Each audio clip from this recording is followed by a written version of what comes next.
Hello, God Slayers. Welcome back. I missed you dearly. Welcome back to this episode of Death2Divinity, the first all-fat, all-queer actual play live show here on Twitch.tv and in every other multiverse. Did you just say Twitch.dnd? What? Did you just say Twitch.dnd? No, I said Twitch.tv. I heard Twitch.dnd. Well, you know what? I was like, all right. Anyway. Hand me your blueberries so I can throw them at you. I will not do that. That sounds Hello. like a terrible idea. Welcome back. Welcome to Kingpins of Kyrthys. We're going to tell a lovely story for you this evening. One that we agreed would be dripping in blood, sex, and divinity. Viscera. So this is, no one said viscera except said for viscera. you. I'll fight you. Okay, that's the word you're contributing. I don't care if you have a cute in your haircut. I'll fight you. You're contributing the word viscera? Yeah. Okay. Julian, what word would you like to contribute? Careful now. Sex. Well, That's it. I'm just going. Contribution. That's it. Okay, great. More sex. So, all right. So this is gonna drip. Yes. Blood, great. sex, viscera. Thank you. Sex and divinity. Yeah. Got it. The Nailed it. catchiest. Yes, I do have a pun we thirst ever trap did emote make. for a reason. All right. So Double sex. Exactly. oh, double sex. Mhm, yeah. All right. Well, I am very excited to be here for part 2 of Kingpins and Kyrthys with you, dear friends. This is, of course, part 2, which means that if you missed part 1, some of this stuff's not going to make no sense. But hopefully, some very dear friends of mine could catch you up so that maybe you could understand what's happened. Yes, since this is a 2-part series, that means we can recap one of those parts. Aren't you excited? Didn't you miss I'm ready. recaps? I always miss recaps. I've never done one, so When I'm no one excited asks to me do one. recap anything, I get very upset. You just want people to wake you up and say, what happened yesterday? 15 seconds, Yeah. go. God, if Exactly. someone did that to me, I would not be able to give even close to an answer, just an answer. All right. So, gosh, it's been the longest time since I've time daddied. We could daddy ourselves if you feel like you're not up to the task. Oh my God, okay. So I will be your time daddy, unless you'd like to daddy yourself, in which case, have fun. No, by all means. So Are you going first or second? I'm down to go first. That's fine. oh my gosh, you want to go first? That's Let's do okay. it. My players are notoriously terrible at winning these. So you're gonna have 15 seconds on the clock. Obviously to do to tell your best about what happened last week. I would love for you to make this look so easy. Just to have all my players be like, fuck. But that's what I want. All right, let me know when you're ready. I'm ready. Alrighty, 3, 2, 1, go. Queen Akata sends Julian and Kaylin to retrieve an Asarav relic. Julian and Kaylin are in a secret relationship. The informant turns out to be Harry Podstickle, who's Brian's dad. Chade is still in Kyrthys, ? Clove is about to kill Harry, and Misha might still be alive, and also the Arcanic deck card has somebody in it. All right, there you go. Not bad at all. Well, do you think you can top that? You know, I don't know. I don't think so. I just opened a million folders on my computer somehow, and I don't know what happened. That was absolutely terrifying. But let's see what happens, shall we? I think we shall. All right. Okay. Are you ready? Okay, yeah, I'm ready. You done closing out of tabs? Yeah, I think so. I think we're good now. I think my computer's under control again. Alrighty. 3, 2, 1, start. Julian and Kaylin are secretly sleeping together, probably friends with benefits. Julian switch places with Misha. Kaylin knows about it. Nobody else does. They were sent to retrieve a relic for the queen, and now it's getting really complicated. Clove just showed up with a scythe, and things are scary. Perfect. Lovely. Done. Well, mods, let's go ahead and get that pull up so you can see how everybody's doing. Who's going to win that inspiration? Speaking of who, why don't we go around and just to remind everyone, your name, your pronouns, and your character's name, their pronouns, and just a fun fact about your PC. Not you. I want a fun fact about your PC. Come up with one now. All right. introduce yourself first, You man. don't want a fun fact about us? No, God, God, no. but I have my go-to answer for that. Well, so Okay. does everyone. Okay, wait. First of all, we need to be better about switching captions. Oh, Okay, hi. My name is Sam. My pronouns are she, they. Normally I play Brian, whose pronouns are also she, they, but tonight I'm playing Julian, disguised as Misha, and Julian's pronouns are he, him. And a fun fact about Julian.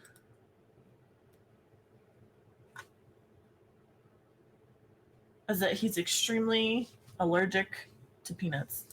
extremely allergic to peanuts. Mm-hmm. Oh no. Okay. Julian, go ahead and introduce yourself. Okay. Yeah, I'm Juliancito. My pronouns are he, him. I am playing Kaylin, whose pronouns are also he, him. And a fun fact about Kaylin is that his favorite fruit is mangoes, which are very difficult to get on Kyrthys. Oh, they are. I love these food-based fun facts. Doesn't Winona do a mango smoothie, or was it a banana smoothie? I think it was a banana smoothie. Was it a banana smoothie? I don't remember. Okay. Well, I hope that we'll find out one day. It was a banana smoothie. Thank you, Cry. Hi, Awesome. Nico. Thanks, Cry. Nico, we love you. All right. So, while that poll wraps up, we got some final. Yes, indeed. Where we left last time, Clove was standing directly behind Harry Diggleman, who is, remind us, Brian's cousin. Brian's cousin-in-law. No. Okay. Wait. I pulled up the family tree to double check this. I thought it was in-law. No. What? He is her aunt's firstborn son. Her aunt Mella's firstborn son. So he's a blood cousin. A blood cousin. His wife is the my favorite cousin-in-law. musical, Blood It's Cousins. terrible. Okay, well, so yeah, so that cousin is there and was offering a thin piece of metal, if you will, in exchange for something. Congratulations, Julian. Julian, take that inspiration. Sounds like you might All be right. needing it. I might. I guess the only thing I can say to you is get good. So, Lord. I didn't even vote for myself, besties. So, like, thanks for whoever gave me that little Okay. single vote. Anyway, See, I'm glad we're going over this because I've definitely had this in my head as like I've been thinking Harry as Brian's dad, but it's Hugo a is cousin. Brian's Hugo is Brian's dad. Okay. this is the fascist cousin. Oh, now. This is the I fascist don't like cousin. that. But still. I don't think he'd call himself a fascist. Would any of them? Some of them on Twitter, they started. They're really leaning in, huh? I hate it here. Anyway. But yeah. So, all right. So take that inspiration. Congratulations, Julian. We are.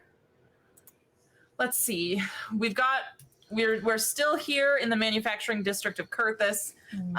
You all are all set up in Multiverse and Roll20. Do you have any questions for me before we dive back in?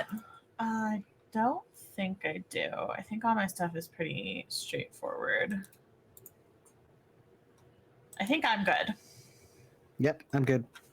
Okay, then I think there's nothing left to do than just dive right in. Is it really a Death to Divinity episode if we start before 6:45? We did something last episode that I think is really important. Oh, we also have to thank our sponsors. So let's do that first. Okay. I'll do that part. We'd like to say a big thank you to our sponsor for the season, Die Hard Dice. We will be. Oh my God. Boop, take two. we'd like to thank our sponsor for this season, Die Hard Dice, who are fantastic. We will be doing another giveaway for a $50 gift code to dieharddice.com during our break this evening. You can also use our code Death2Divinity for 10% off at checkout. Please, please, for the love of God, remember that if you purchase metal or crystal dice, to also purchase a dice tray.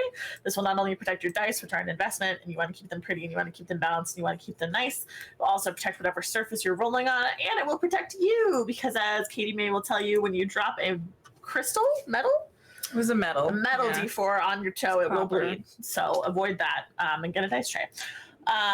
We'd also like to obviously give a shout out to One More Multiverse, currently in closed beta, which is the cool little like pixel They're art. actually in open-ish beta. If you actually go to Multiverse right now and play through their tutorial, you too could access One More Multiverse and begin playing. You just have to get through that's exciting. That little tutorial first. Hell yeah, we love One More Multiverse though. That's how we have so much fun with our llamas and our cow friends, like Mooly Ray Cyrus. That's how we get our weird little reactions on screen. So we are big, big fans. We do also have some Die Hard Dice news coming soon. That is all that I can say on that. But keep your little eyes and ears peeled, Godslayers, because we'll have some news soon, and it's very exciting. Yeah, I think that ship's going to be sailing pretty soon. I think it's going to be pretty exciting. Yeah. All right, I think that's it. So, Katie, May, we love you. Please say it back. Julian, I love you. I love you. I love you both. Oh my gosh. So I also love you, I guess. Mm-hmm. I'm so excited. I can't wait. Oh boy. So I'm even gonna plug my headphones in for this episode, besties. We're really doing things. So we find ourselves right now. We are in the manufacturing district of Kyrthys, which is, of course, the floating city in the sky, run by none other than the Asirov family, both of which you either are or are pretending to be right now. Of course, we've got Prince Kalen, the middle child of the young monarchs, and Julian, Centurion, who is pretending to be Misha Asirov, the youngest of the young monarchs. Now, you two have been lying in wait for the teams who've been sent down to the wilds to report back of either success or failure. We, in this lying in wait, have been biding our days, and on this bidded day in particular, you found yourself called to office by none other than the Queen Nakata Asirov, who entreated you to go on a sweet little errand for her. Little did she think that this errand would end as it is right now. That's Harry Diggleman standing in front of the two of you, completely unaware of the fact that this cloaked figure, arm outstretched with scythe, ready to pull and end his life in one clean strike, currently lies behind him. Who's got that envelope that Nakata gave? Julian had it because he went to reach for it. Cool. Julian, you still have that in your possession. Mm-hmm. Kaylin, you are actually the only one who is able to see Clove. I believe that our sweet pal, Julian, did not roll well enough to see this. So keep in mind that you're the only one who has seen this. And I believe we ended last night with me telling you that you would have one shot to keep this man in front of you alive. So let's see that one shot, bestie. Okay, so Kaylin sees what's happening, really has no idea who the hell this guy is that's standing in front of him. Mm-hmm. But even though Harry has something that he wants, he doesn't want to kill him, right? So he doesn't want him dead. He's like, listen, I don't want any bloodshed, right? So, and he also figures that if somebody's trying to attack Harry, that also they will eventually come to us and attack us. So I cast Fey Crown so that I will have advantage on saving throws for spells and magical effects. Okay. I'm immune to being charmed, but it also lets me make one person invisible until the end of their next turn. And they also get the same advantages for saving throws. So I will cast Fey Crown and have Harry just go invisible. Okay. Do you give him any kind of warning? I think the worry is that if you don't say anything, he might just go invisible and then stay exactly where he stands. So are you issuing any kind of... Yeah, I think that as I'm casting this, I say, Harry, duck. Okay. Well, so what does it look when Kaylin casts spells, by the way? So with this one, because it's creating a crown of flowers, you kind of just see on his crown that he's already wearing, he like these really beautiful, like it's like pink, blue, red, yellow, like almost a full rainbow of flowers just kind of appear on his crown. Ooh, yeah. So this happens as Harry goes completely invisible with your shouted warning. Just as this scythe just whoosh, slides forward, you don't see any blood on the blade as you see Harry go invisible. Now, a turn in D&D's combat is 6 seconds. 10 seconds, it's either 6 or 10 seconds, and my ADHD brain has never been able to remember which it is. It's either 6 or 10 seconds. It's 6 seconds. 6 seconds. 10 hits is 1 round of combat. Great. Hugo's got 6 seconds to get the fuck out of the way, which I love for him. So in those 6 seconds, with Clove, you now see this fucking very incredibly flat, wide-brimmed hat that goes out well past her shoulders, with this jet black hair that waterfalls well past her shoulders all the way to her waist, which has a dagger on it that glows this pink. But that glowing pink dagger is not familiar to either of you. I can see her now? Yeah, I think after like the shine of the scythe, kind of, it's a bit like, I'm paying attention with my eyes now. We can say that Julian is prone to a hyper focus, if you will. Sure. So yes, she steps out in this loose blouse up top, these black leather pants, and just like she's not armored, she's got one scythe, one dagger, this giant hat that doesn't seem like too combat advanced.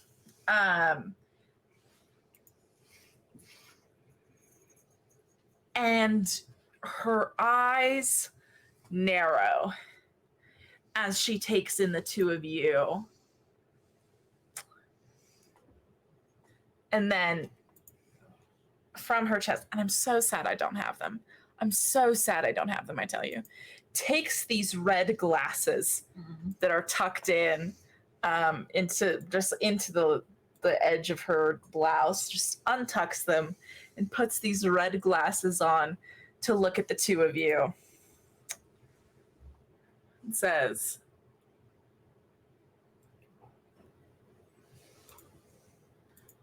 well, you're not who I wanted to see here.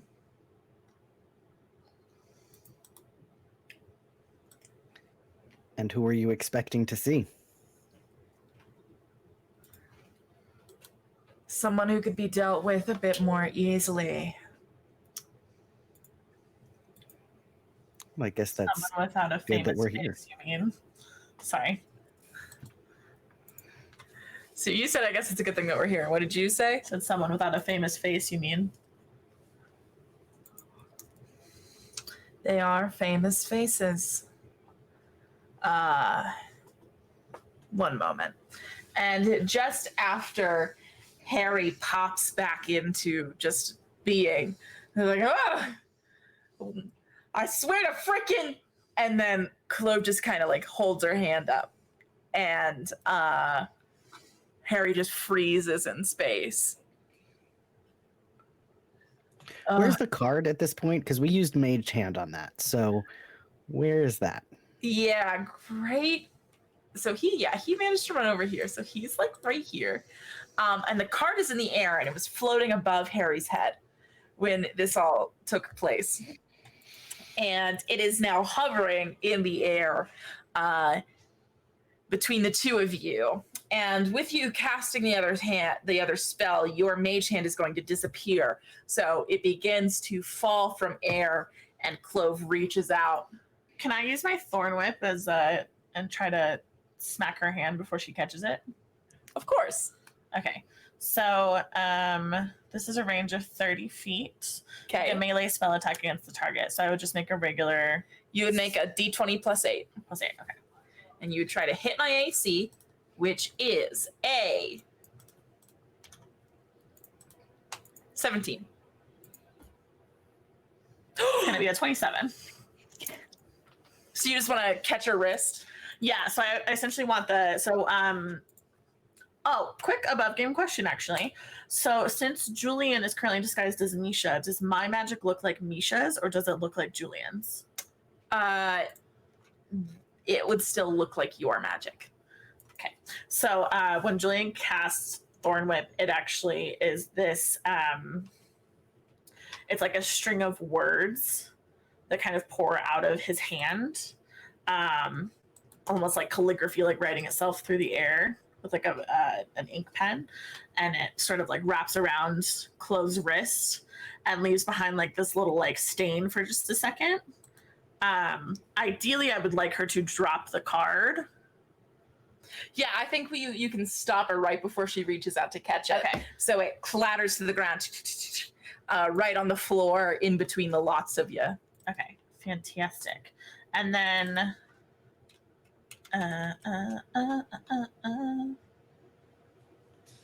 never mind, I misread this thing. Carry on. As the card clatters to the floor, am I able to kind of like dive and grab it? Well, if you would like to roll an initiative roll to face her in grabbing it first, you're more than welcome to, or you can try talking it through with her. Your call. No, No, I want that card. Julian would keep the whip around her wrist for a second to kind of keep her in place, so you have a second to decide. Okay. I'm gonna roll initiative. Okay. All right, bestie. You can both do initiative rolls.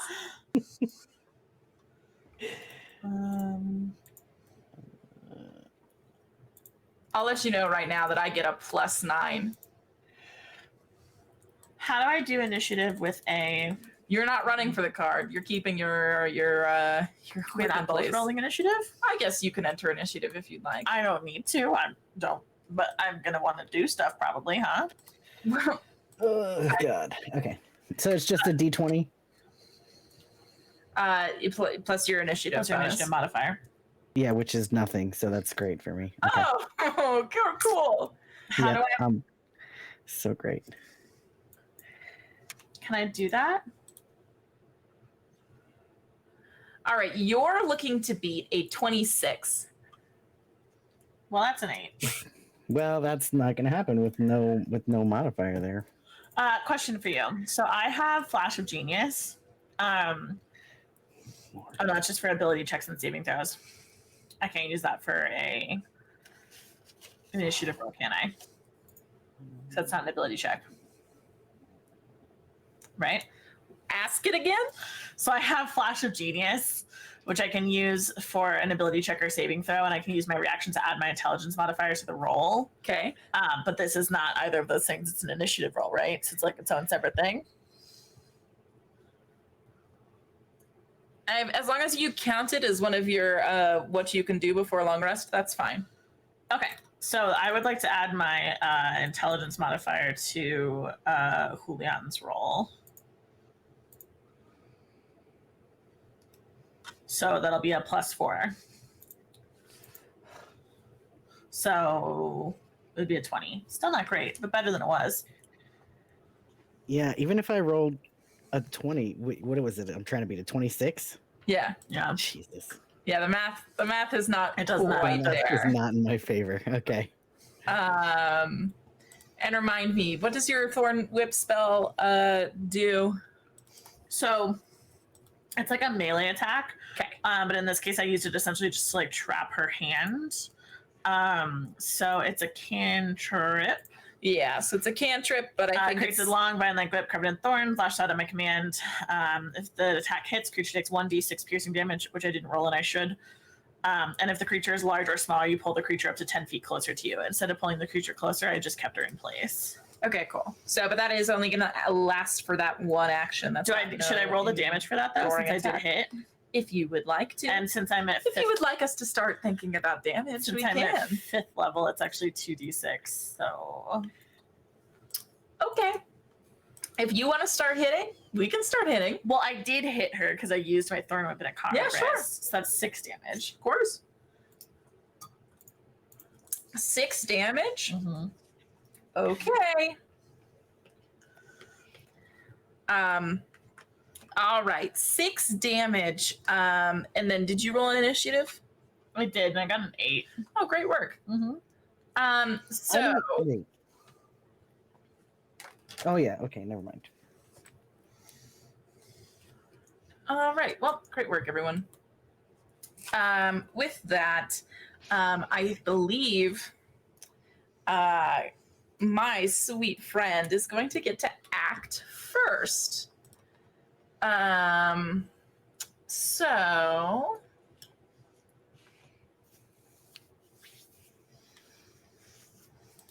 I think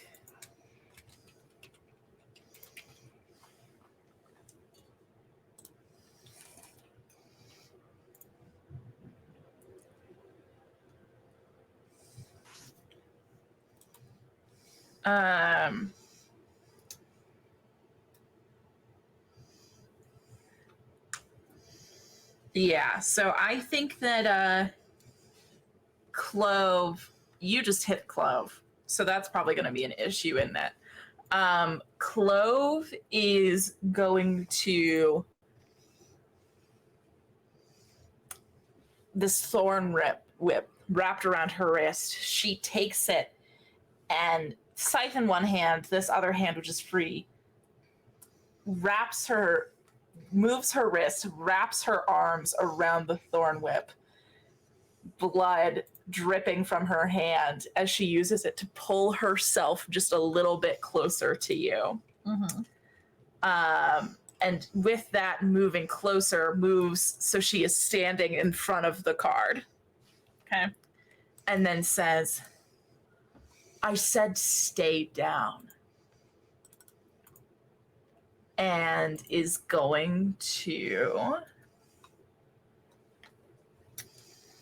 +7 roll a melee spell attack. Against me. Yep.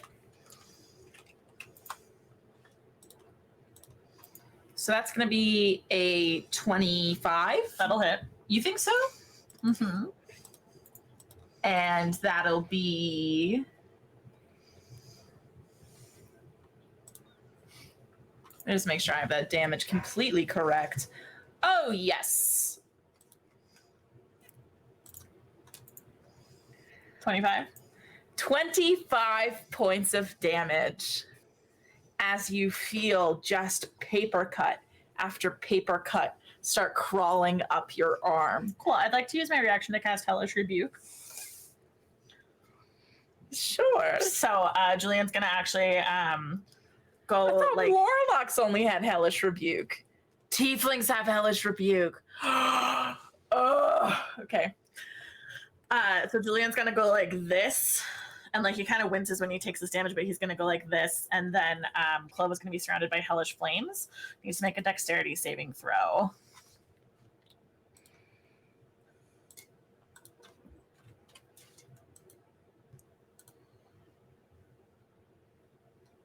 14.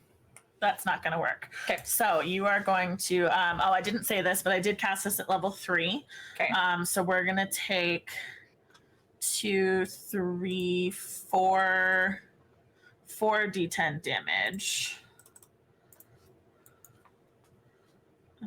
2, 3, 4. Roll that bad boy. So theoretically, I shouldn't let you roll at that higher spell slot level because you should save the spell slot before I roll. You're correct, and I apologize. So it's going to be a 26 damage to Clove for that. 26. So she is momentarily surrounded by these like flames, and I think they are the same bluish color as Julian's skin.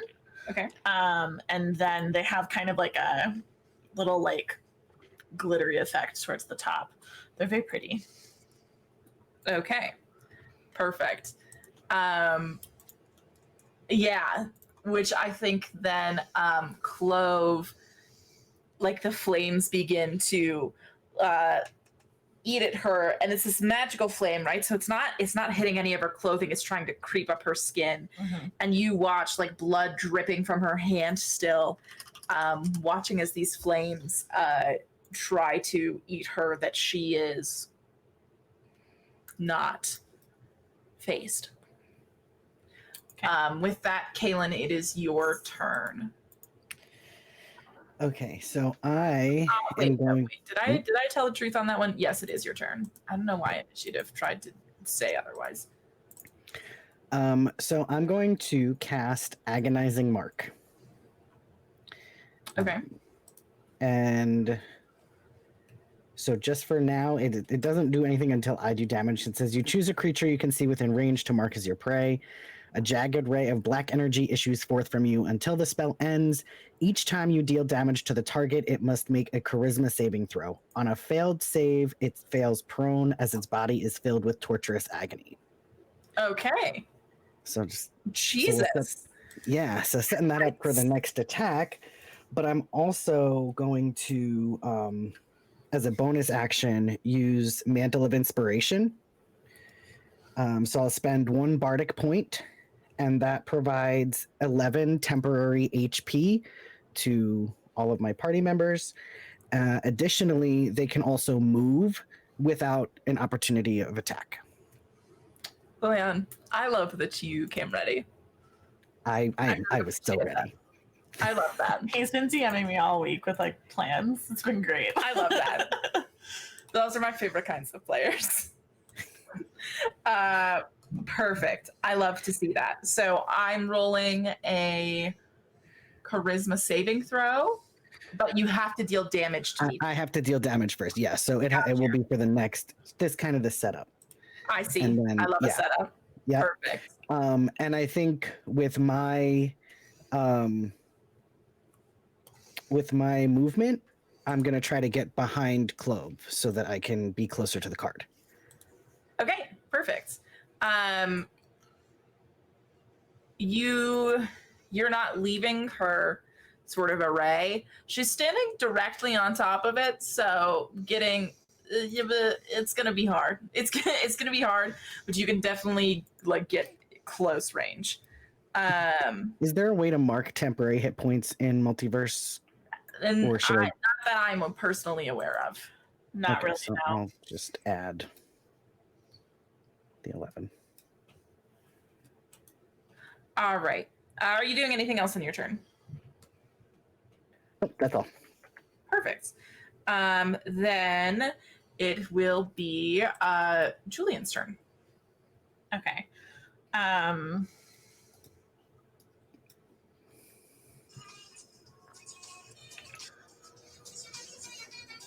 How far away am I from Clove right now? Maybe 5 feet. Great. I want to lunge forward, grab her arm, and cast Gaseous Form on her. Oh my god. What?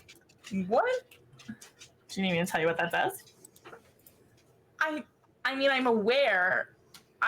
So I transform a willing creature. Yeah, that's why I was confused. I missed the willing word. Okay, never mind. I'm not. That's an important word. Consent's important, Mantha. Imagine if I just did that. Okay, that's totally fine. So I'm actually, in that case, I'm gonna go ahead and cast invisibility on myself. Oh Jesus! And I'm going to try to like I guess it's sneaky because I'm going to be invisible. I'm going to try not to touch Clove and like get under her and grab the card and get gone, like get as far away as I can. Okay.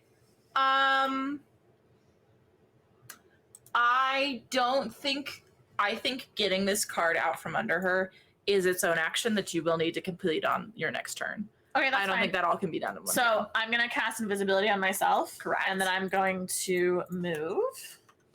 I want to go up here on the stairs behind her. Is that possible? If I'm invisible? Sure. Okay, because I still have movement, right? Yeah. Okay, so that's what I'm going to do. Great. And that'll be my turn. Okay, so with Clove's turn being again, let's see. Now, I would really, just as me, I would really like to walk away with this card. I think that would be a fun little treat for me if I got to keep it. So I'm going to do my best to do that.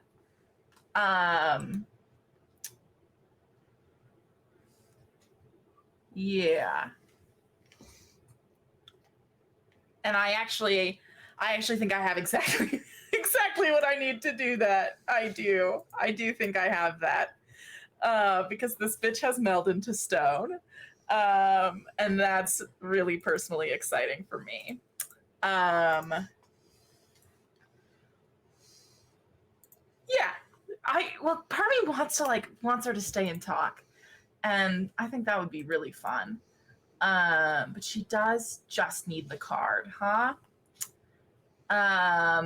Let's see.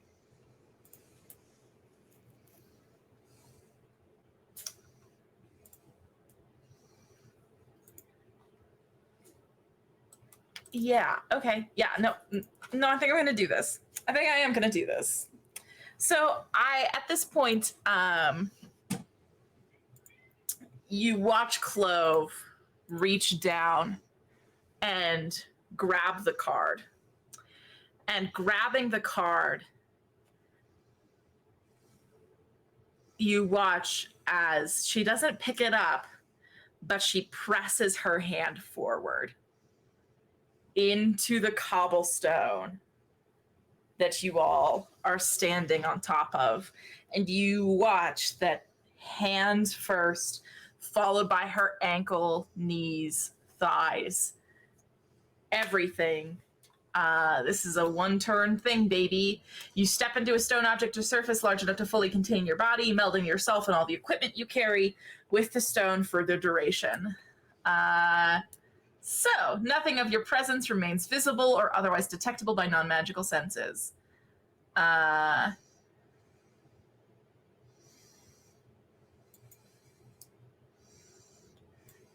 then there's some other parts of the spell that I think I'm going to keep to myself. But yeah, you watch as she disappears into the stone. Can we still see the card? Nope. Okay. So you watch her completely just meld into the ground with stone. And disappear.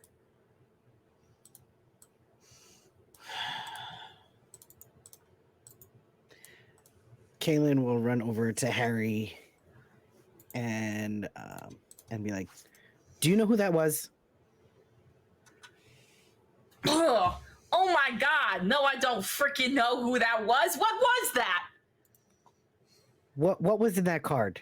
What the frick was that? That's not important now. What was on the card, Harry? Hey, I was promised something. Do you have the thing I was promised? What exactly were you You promised? certainly didn't give us what we were promised. I understand that, but if I go back without the thing I was promised, it's not gonna be I good. think at this point, the problem is that because you weren't able to deliver the goods that we were supposed to be paying you for, we don't owe you any payment. Yeah, but you don't necessarily need the thing. I need the thing. So Why do you need it? That's also not how this works. Last I checked, a deal is a deal, and if a deal cannot be completed by one party, then it should not be completed by oh the my other. god, aren't you freaking wearing a crown? Aren't you guys supposed to be like nice?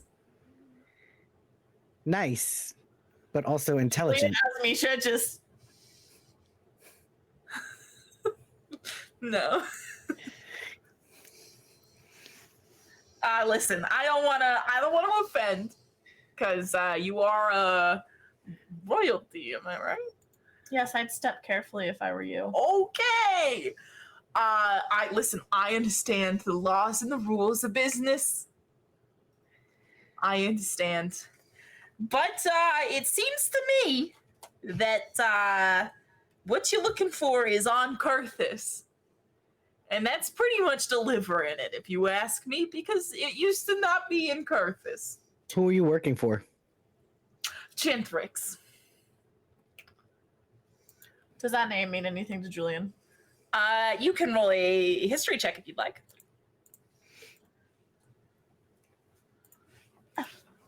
Sorry, it's confusing me to have to check. Okay, so D20 plus 8.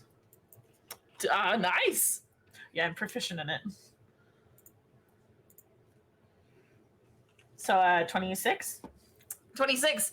Yeah, you would know for sure that this is one of the guild leaders of Terrapine.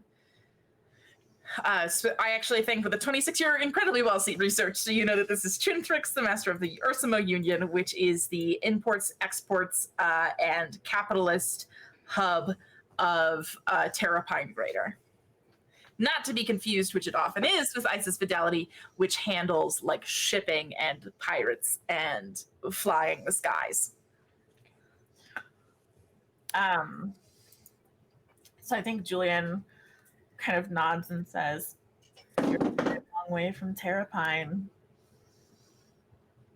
If you're working for Chintrix, I can't imagine how important it must be that you deliver whatever it is that is in this." And then Julian whips out the envelope that Queen Nakata gave them and just kind of holds it up and says, "But again, you didn't deliver on your end of this deal, and thus I don't actually owe you this." I mean, what is that? That's not my business to know. I was only meant to deliver it in exchange for the goods you were meant to give us. Okay, I guess my confusion is I don't know how you fit a man inside an envelope like that. I know he's not a tall man, but he's bigger than that envelope. A man, you say? Yeah, that was the deal, wasn't it?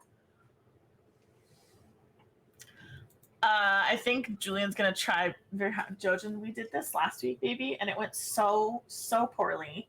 Maybe we don't do it again. What do you think? What do you think? Maybe we don't do it a second week in a row, huh? So I don't know how you go around putting men in envelopes, but I am looking for a man. I think Julian's gonna try to like keep a very like straight expression and not really react to that. And then says, ostensibly, there is no man in this envelope, but I would imagine, and I think he's smart enough to kind of figure out that this is probably like some kind of location or like instructions for where to get to this man that he's talking about. And so he says, I imagine that this is some sort of map, instructions, a location. So perhaps I'll open this and give you until the meeting time to find what you're supposed to give us. You want me to find her? Have fun. To deliver your half of the deal. I won't. What you did there was great with your magics. I've never cast a spell in my life. I actually did when I was younger one time to try and clean some dishes, and I turned all those dishes into tiny chipmunks. So I don't know if I'm the guy you want. Julian's gonna turn to Kaylin and say, brother, do you feel that this is a fair offer, or do you think it would be better to simply take our man here who's failed to deliver and deliver him back to Queen Nakata? Oh, I don't know if it was a failure again. It was out. I cannot make this clear enough. It was off of my person. You had taken it with your little spell hand, so it was technically in your possession when this all went bad. And yet we don't have it now. Yeah, but I had fulfilled my end of the bargain before things went wrong, and then you're blaming the bargain going bad on me when I feel as if I perhaps did exactly everything that I should have done. Well, I think you've got enough time to try to go find this card. Have fun. What do you mean? I don't even know how much time it would be. I don't even know where to start. I've never been in this town. Julian's gonna open the envelope. Okay, it says it is in you're looking at it, so you actually don't recognize the handwriting. If you were to look at it, Kaylin, you would actually I think it's a pretty fair guess that most people would recognize the handwriting of their ruler, perhaps, given announcements and whatnot. But this is clearly Queen Nakata's handwriting. And it says, Hugo Pottsdiggle will be delivered to your ship at midnight.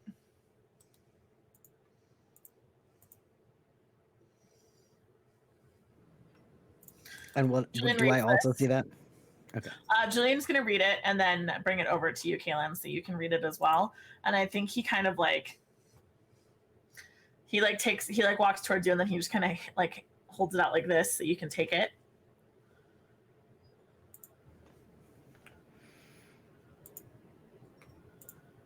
And then says, what time is it now? We've got at least 4 or 5 hours. Oh, it's noon. Oh, we've got plenty of time. Right, so listen, bestie, why don't you go try to find what you need, and we can meet back here. Okay, so just to and I'm gonna say my piece, and then you're obviously the rulers here, and if what you say goes, then what you say goes. But I'm gonna say my piece. I'm just gonna say my piece. So this is my first day in this city. What a day it is for you. Moments. So tracking someone down, I don't know, especially with a weapon as big as theirs, I don't know how that's going to go, if I'm being perfectly honest with you. Secondly, I don't know why you would want to freaking keep Hugo. He's a wanted criminal. So wanted for what? Oh, almost tearing down half of Terrapine. It was real bad. How much do I know about Terrapine? Can I roll a history check? Sure. Okay. I don't imagine that Kaylin knows a whole lot about Terrapine. Well, it was a nat 1. And you don't get to reroll because you're not a little halfling. I know, and I don't get to reroll. Oh, but I can use one of my little thingies, my genius, to add my intelligence modifier. No! So that would that matter? It would just add a modifier. It wouldn't change the roll itself. So no, I guess it doesn't matter, does it? Sure. It would bump me from a 9 to a 13. Okay. It's still technically a nat 1. So 13. I think you would know all the guilds. I don't know if you would know. I think you would know the names of all the guild leaders. Do I know that their main export is agricultural? Do I know? They don't. Agriculture is actually not one of their main exports. I thought it was. It is one of your agri-ships, your agricultural ships in Kyrthys are going to be Kyrthys's main agricultural exports. Mm-hmm. These, if Terrapine was to deal in something that maybe Kyrthys could not, and that would be noticeable to a Kyrthys citizen, is the Hawkmongress's ability to bring back pre-Wilds artifacts. Okay. All right. I'm still going to go ahead and use that little intelligence point to try to know more about that. But yeah, so I think Julian tries to think really hard about what would that mean? Tearing down half of Terrapine. How would somebody do that? What does that look like? And then he can't come up with an answer. And so he says, does he know that Terrapine has a lot of thieves though? Yeah. It's okay. So he would say, no offense, but bringing down Terrapine doesn't feel like much of a loss. So perhaps he was doing the rest of us a favor.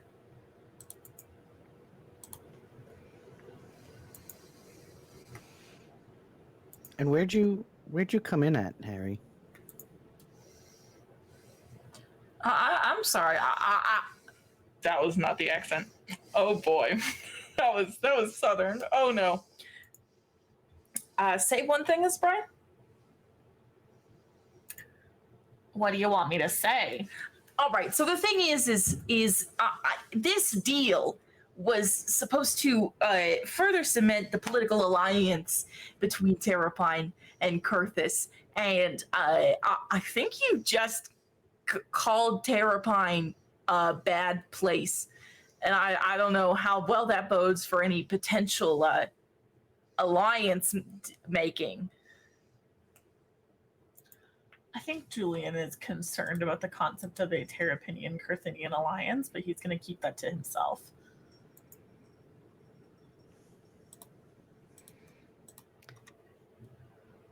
Yeah, Kaylin is just gonna repeat to try to get the location of like where Harry's ship is at. So he's gonna be like, "All right, Harry, so where's your ship docked?" The docks. Okay, so you want to take us over there? I mean, sure. Yeah, let's see the ship, Harry. Yeah, all right. I'll take you to a map that has this ship on it. Before we go, can I actually just cast Detect Magic? Sure. I want to make sure that we're not missing anything before we leave this area. It's just an action. Presence of magic within 30 feet. Do I sense any magic? Let me check merge with stone.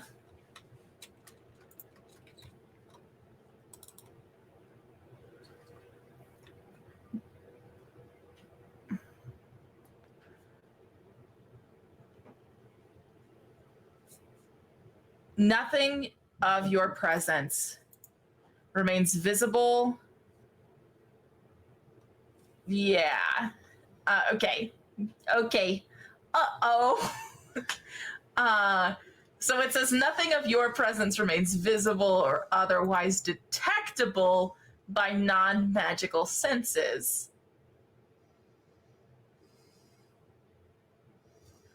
So I think you do magically sense that maybe there are some bad vibes from the stone still. So Detect Magic gives me I can use it to see a faint aura around any creature or objects in the area that bears magic, any visible creature or objects in the area that bears magic. So I know that she's not currently visible, but would the stone have an aura of magic around it? It's got an aura of transmutation, I tell you. Transmutation. Yep. Okay, great. So I think this is a very quick series of things that Julian does just like as an automatic. So he casts Detect Magic.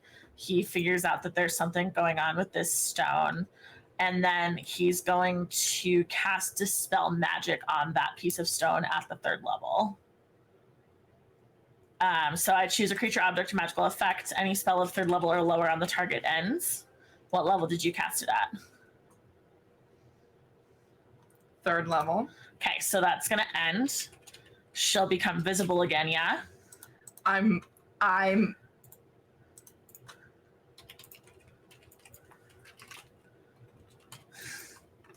Yeah? hold on. Yeah. Pretty sure.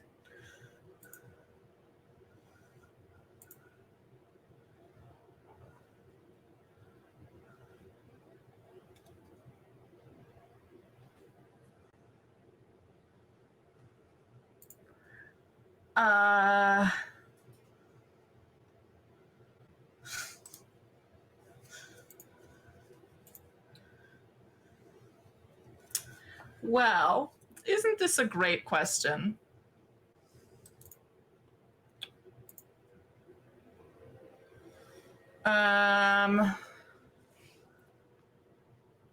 I think that we can technically count this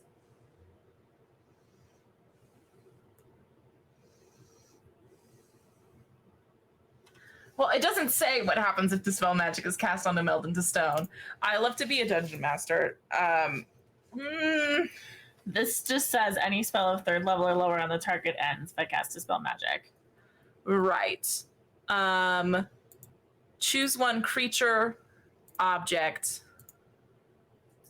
or can you pull up? Wait, that's the wrong one. Yeah, I was so like, sorry. please, bestie. Creature, object, or magical effect within range, which would be 120 feet. Right. Spell of 3rd level or lower on the target ends. Right. You said that you cast it at 3rd level. Yeah. So it would end. So here's the thing. You could use your movement to leave the stone where you entered it, which ends the spell. You otherwise can't move. Minor physical damage to the stone doesn't harm you, but its partial destruction or a change in its shape to the extent that you no longer fit within it expels you and deals 66 bludgeoning damage to you. The stone's complete destruction expels you and deals 50 bludgeoning damage to you. If expelled, you fall prone in an unoccupied space where it would be closest to where you first entered. But I think in this case, it would just literally end the spell. Right. I don't know if that counts as a forced X spell, is what I'm saying. Are you trying to figure out if she takes damage or not? Yes. I don't care if she takes damage. I do! I know you do. That's up to you, bestie. I would say that it counts as a forced expel because he's literally stripping the magic off of her. Yeah. You do have other DMs in the chat. You could have a quick consult. CK, what would you say? CK, the fate of Kyrthys depends on you. I would say it counts personally. As a forced X spell? It's a magical expel, but it's still forced because she has no control over it.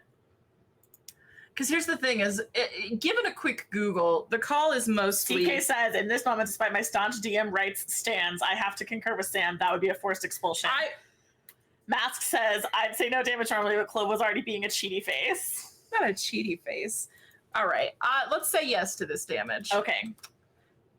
So go ahead and roll 66. 6d6. I thought you were saying 66, like the number 66.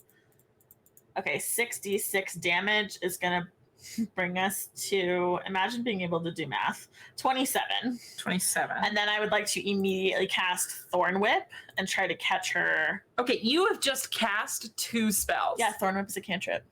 That doesn't matter.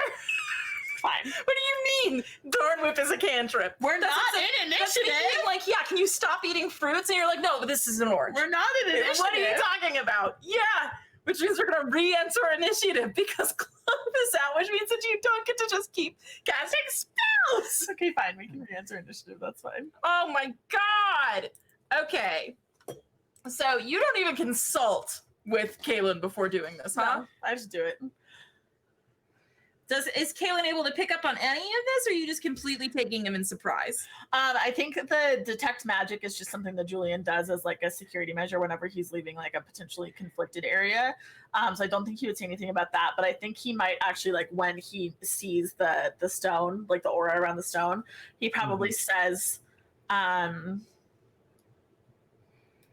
to do better than that. And then looks at Kaylin as he casts Dispel Magic, which for him is like he takes his arm and kind of slashes it through the air, and it like does this like white light that sort of like cuts through where the spell was.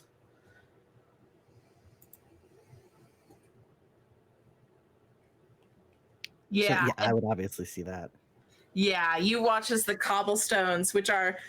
Thank you for talking about this. I imagine that cobblestone is like inset in another stone. Okay. Mm-hmm. Which I'm realizing that some cobblestone is not. This cobblestone, in my imagination, is set into other stone. And so with that, there is this, because Kyrthys is built on stone. There's not a lot of dirt around. So with that, you watch this cobblestone like ripple and then almost spit Clove out in this like heap. You can do a bonus action if you'd like, but since you've cast a spell, it can't be a spell bonus action. Cantrips don't count. No, not really. They're their own thing, huh? Wait, hold on. No, it's an action. Okay. I had a gameplay question. Gameplay question me. So since we technically went out of combat and now are re-entering combat, Yes, of course. does the mantle of inspiration and the temporary hit points, did that kind of dissolve after we left combat? No, they're still there. I think you can keep it. Okay. And I still have 4 flowers on my crown. Oh, perfect.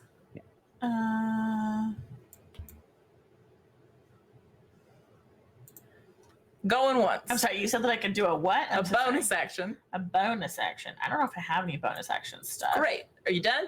I think so, yeah. Great. Then technically next in initiative would be me.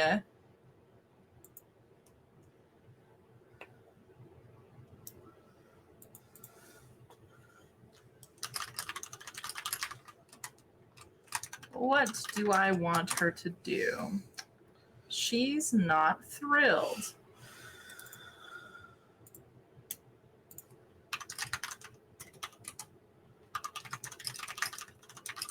Can you both roll wisdom saving throws for me?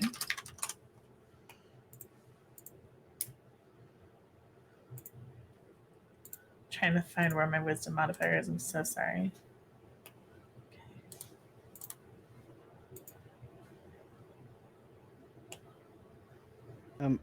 And is this going to be against a spell or other magical effect? I do believe it is. It's a 19 for Julian. God damn. Okay, so, and what are we're doing? Wisdom? Yes.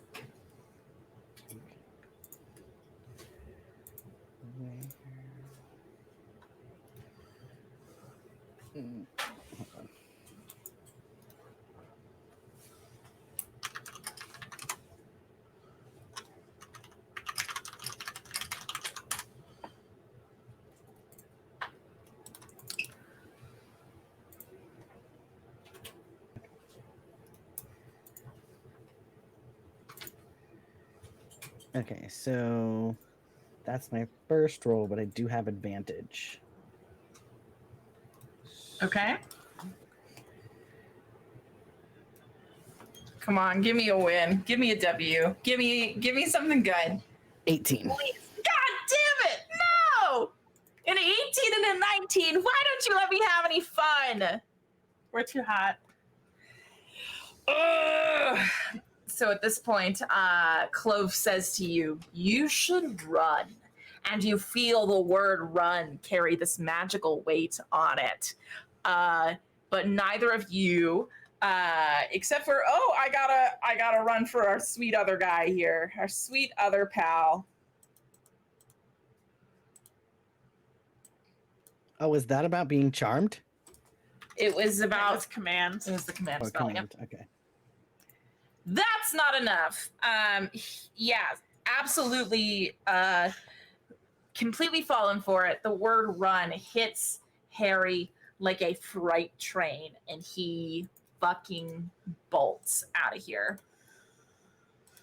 as fast as he can. Can we see the little metal tablet again?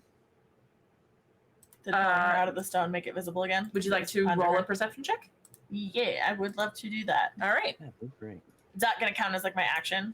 No. Okay. Perception. But yes, after this, Kaylin, it is going to be your turn. It's a 19. 19.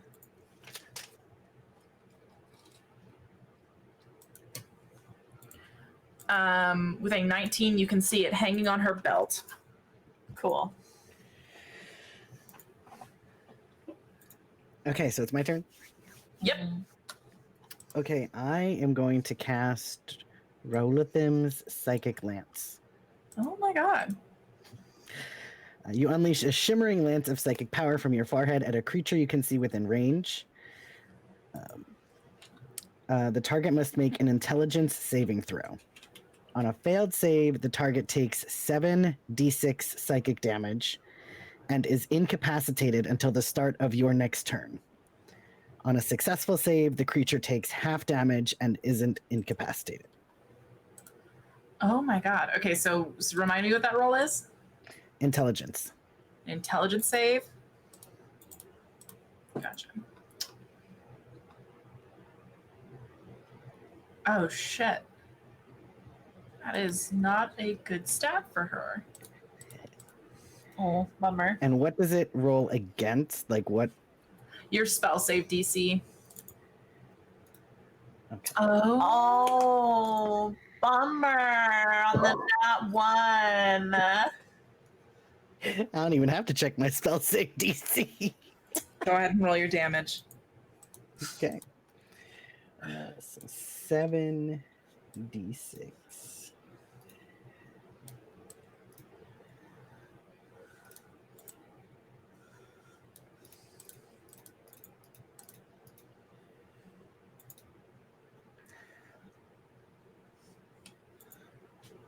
$23.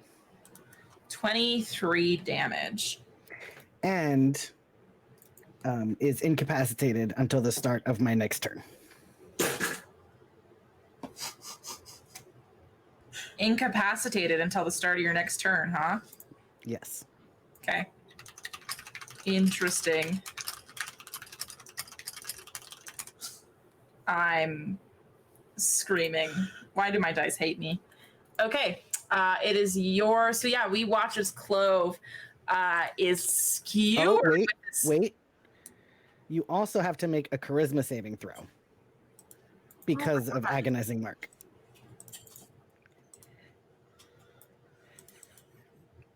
Okay, that's slightly better.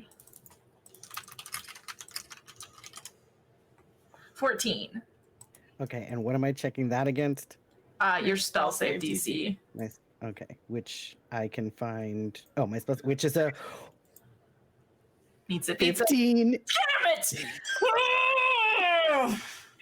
So Yeah, Cat's right. Let me have fun. that means that not only is Clove incapacitated, but they are also now prone. Oh my god! Yeah, so we watch as Clove gets. I'm pissed. I'm so upset. Clove is so threatening, and I'm hurt. All right. We're royalty and we're fucking hot. So whatever. Too bad, Clove. Whatever. I will remember this. So yeah, you watch her get struck with like this spectral lance, and then just get hit and dropped quick as a whip. She's going to be down for one match, for one round. Are you doing anything else in your turn, Kaylin?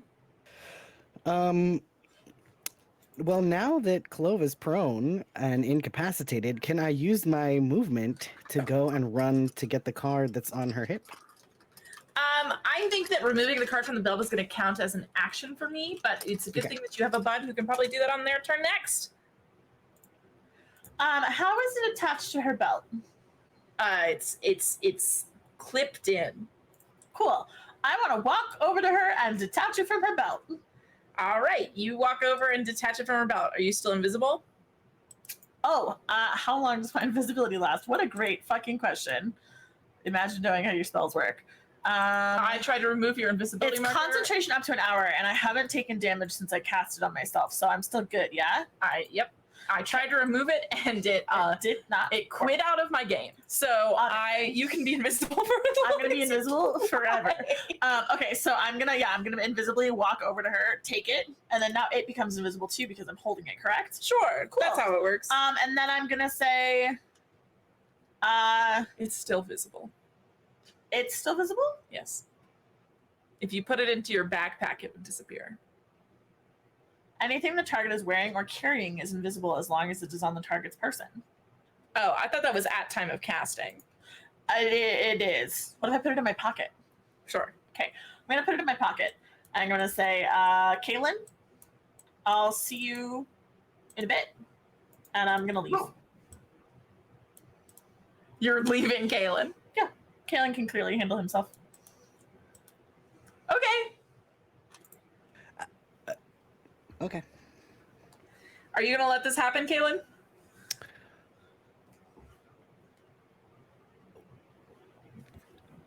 he's bluffing. He's gonna linger. He's making Clove think that he's gone. Great. I don't Love know that. if Kaylin would know that. With the intimate relationship that they have, yes, he probably would know. Probably Yes. would, huh? Yeah. I'd be like, okay, great, I got this. I will see you later. And then I think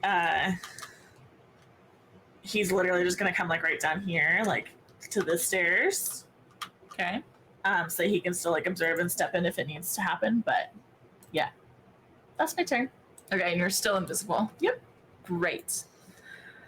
Perfect. She's obviously prone and knocked for her turn. Kaylin.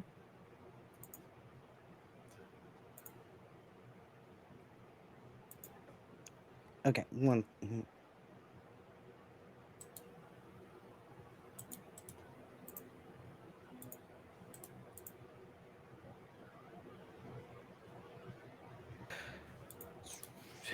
So if she's prone to knock.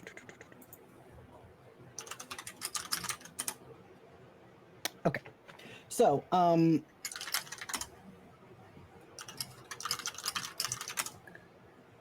so now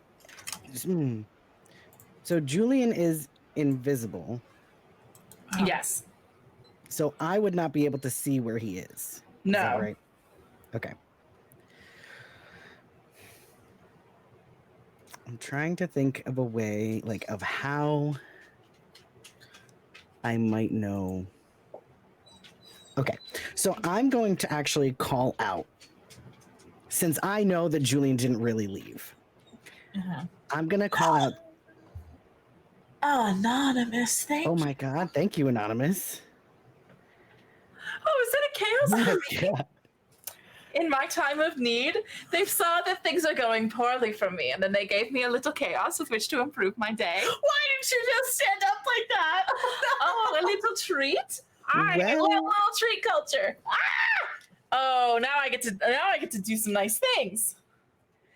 Oh yes. Oh yes. Oh yes. Okay, so but maybe, right? Because Kaylin is going to call out and say to, well, I'll say, Misha, come take my hand. And have them come back over to me. Can I do that as a reaction? Sure, we can. Sure. Okay. I do it. Okay. No, wait. Sorry. No.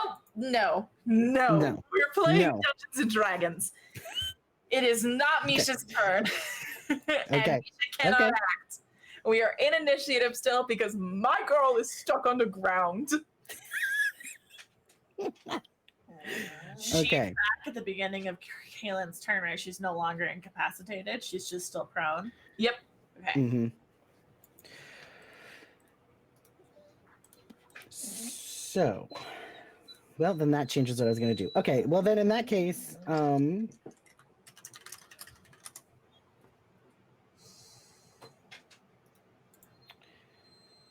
see what I have.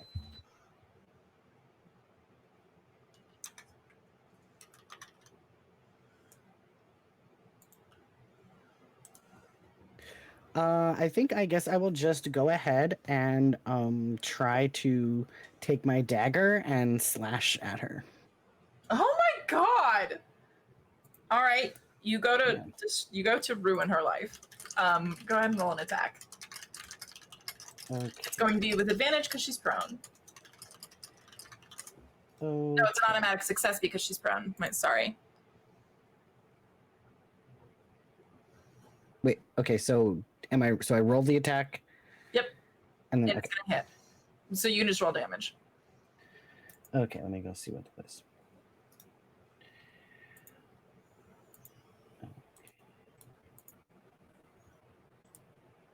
What did I say? Did I say dagger? Did I say rapier? I don't remember. Dagger. Okay, so that's 1d4.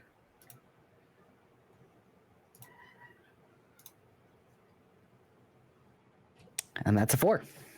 Nice.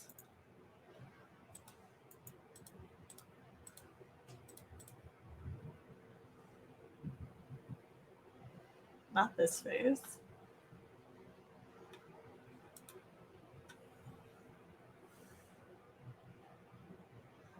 It's my turn again, though, right?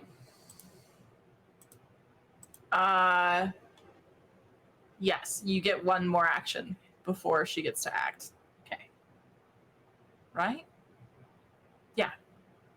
Because Clove was at the top of initiative order. Okay.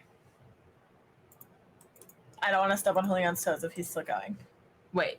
Yeah. Nope. I'm all set. Okay.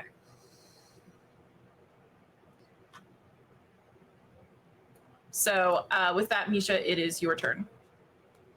Question for you. Okay. If I was to cast Snare around Clove, when she went to move out of the prone position, would that trigger the trap? Because this says the trap triggers when a small, medium, or large creature moves onto the ground or the floor in the spell's radius. No, I don't think so. Don't think so. Okay. Well, that's disappointing. Oh, okay. I'm actually going to set it up so that we can both bail. I'm going to go ahead and cast Darkness at level 2. So magical darkness spreads from a point you choose within range to fill a 15-foot radius sphere for the duration. The range is 60 feet. Darkness spreads around corners. Creature with dark vision can't see through the darkness. Non-magical light cannot illuminate it. If the point you choose is on the object you're holding or one that isn't being worn or carried, the darkness emanating from the object will move with it, completely covering the source of the darkness with an opaque object, such as a bow or helm, will block it. And if the spell's area overlaps with an area of light created by a spell of second level or lower, that's the spell that created the light is dispelled. I'm going to go ahead and cast Darkness at the point where Clove is lying prone. Okay. And then I'm going to yell, run.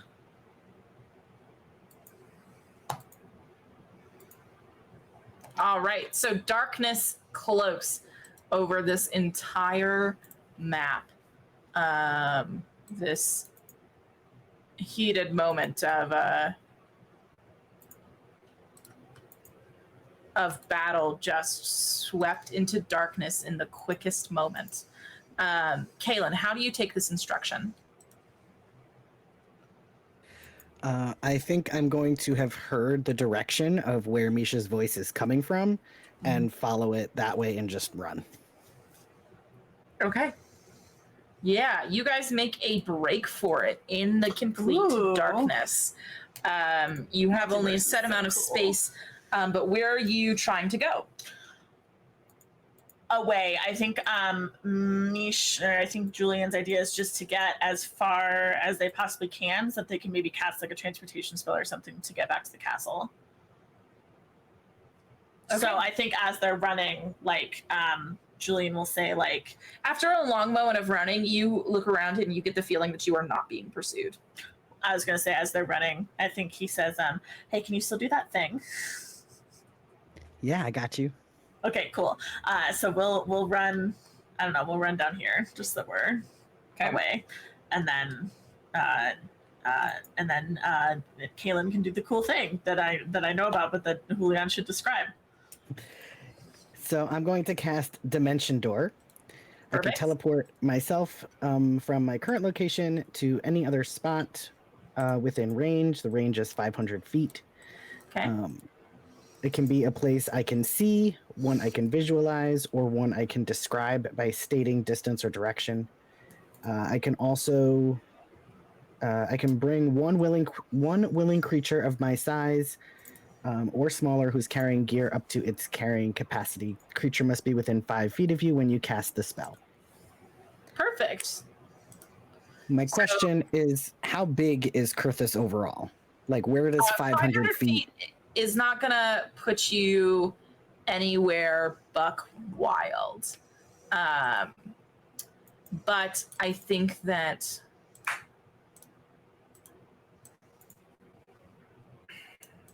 it's enough to get you out of trouble.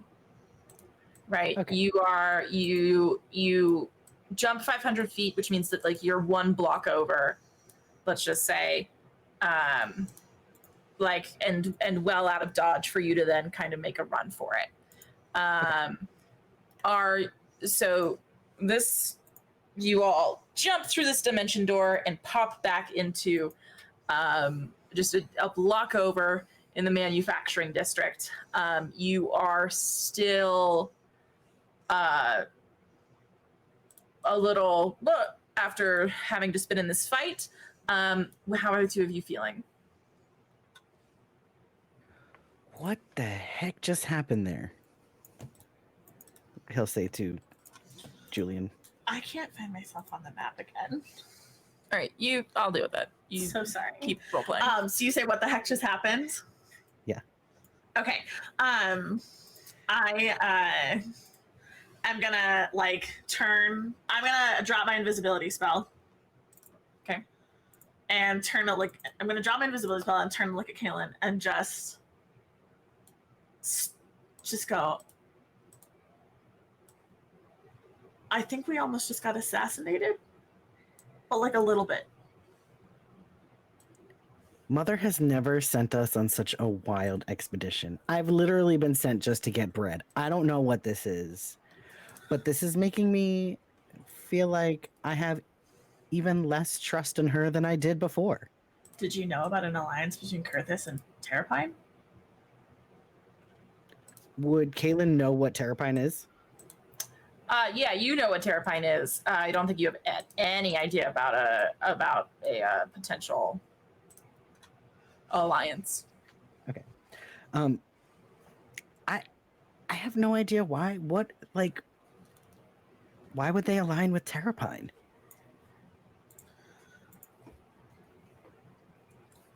That's one of the most. Question: is Clove Fae? You don't know. Would Julian have gotten like a particular vibe from her? No. Okay. Would you like to roll an Arcana check? I would love to do that. Yeah, I would love to see if I can figure out what's going on with her. Just since he is our wild expert. Okay, my Arcana is also a +8, so a D20 +8. We're looking at 18. 18.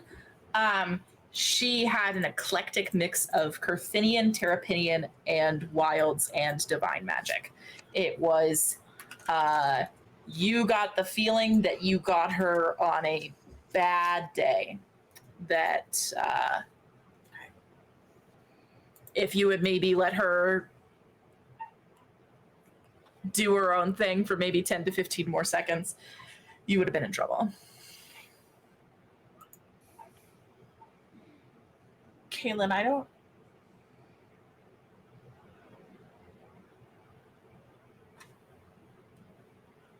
don't know if what your mother or the royal family as a whole is doing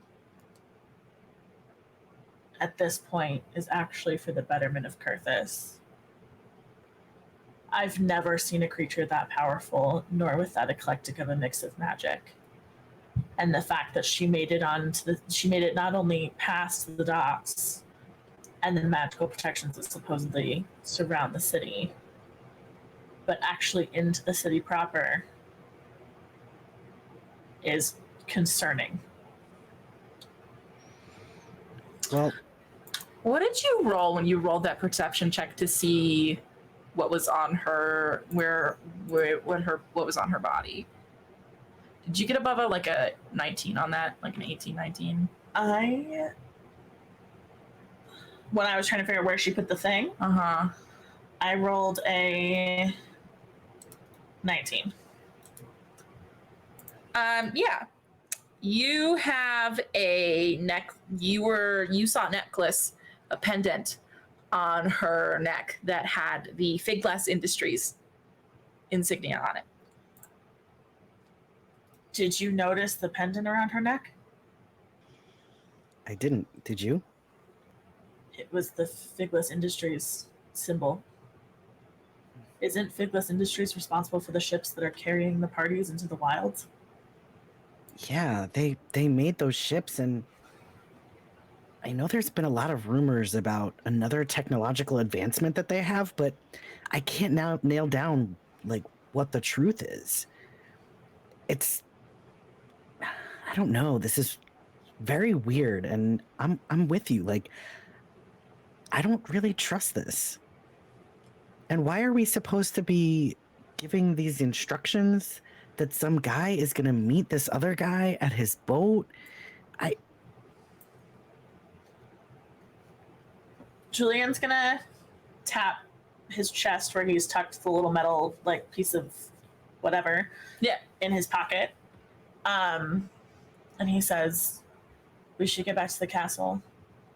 We'll tell your mother that the person we were supposed to meet didn't show.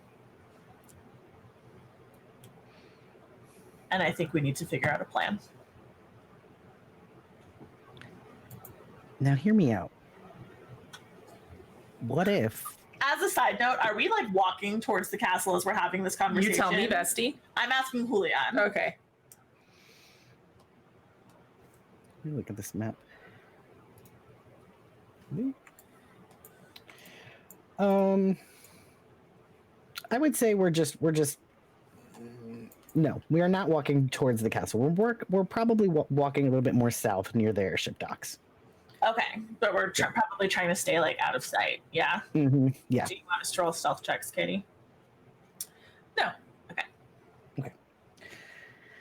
So hear me out. What if we didn't go back to the castle? And instead, we just go try to find this ship at midnight and see where they're going and get the heck out of Kyrthys.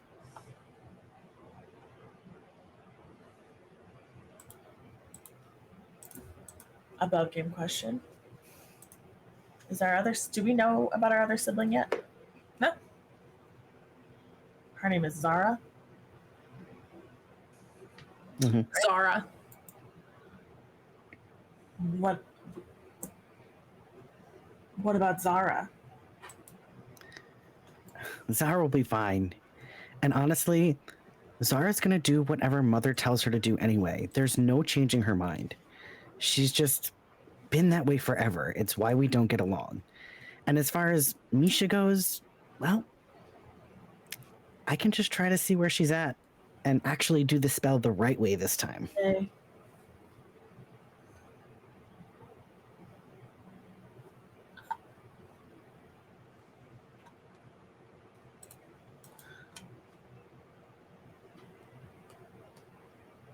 Leaving Zara here and taking yourself and Misha out of Kyrthys both eliminates any protections that you and your sibling could have and also essentially guarantees Zara the crown. Are you okay with that? Knowing that there's something going on and that Zara is apparently willing to do whatever Nakata tells her. But what if we can go and stop whatever they're trying to do? If we can figure out why they're trying to align with Terrapine or figure out some other motives that she has, I mean, why did they even change this whole selection anyway? I mean, they've never had anybody do this before to try to find the crown or to find the next person who's going to take over the throne. I mean, yes, it happens to be that we're triplets, and that's a bit of a unique situation, but why would they make us go chase a prophecy or have others go chase a prophecy for us? I mean, what is that about? Won't make you go chase it yourselves because then that means there won't be a ruler left. No one returns alive from the wilds except for Alan. And Maybe it we should go see Alan. strikes you haven't spoken to Alan in weeks. Why would Misha have a reason to speak to Alan? But a figure previously seen every day is now very, very strange to you. He might have answers. He's the only one on Kyrthys who's been down there and returned. You think we can trust him?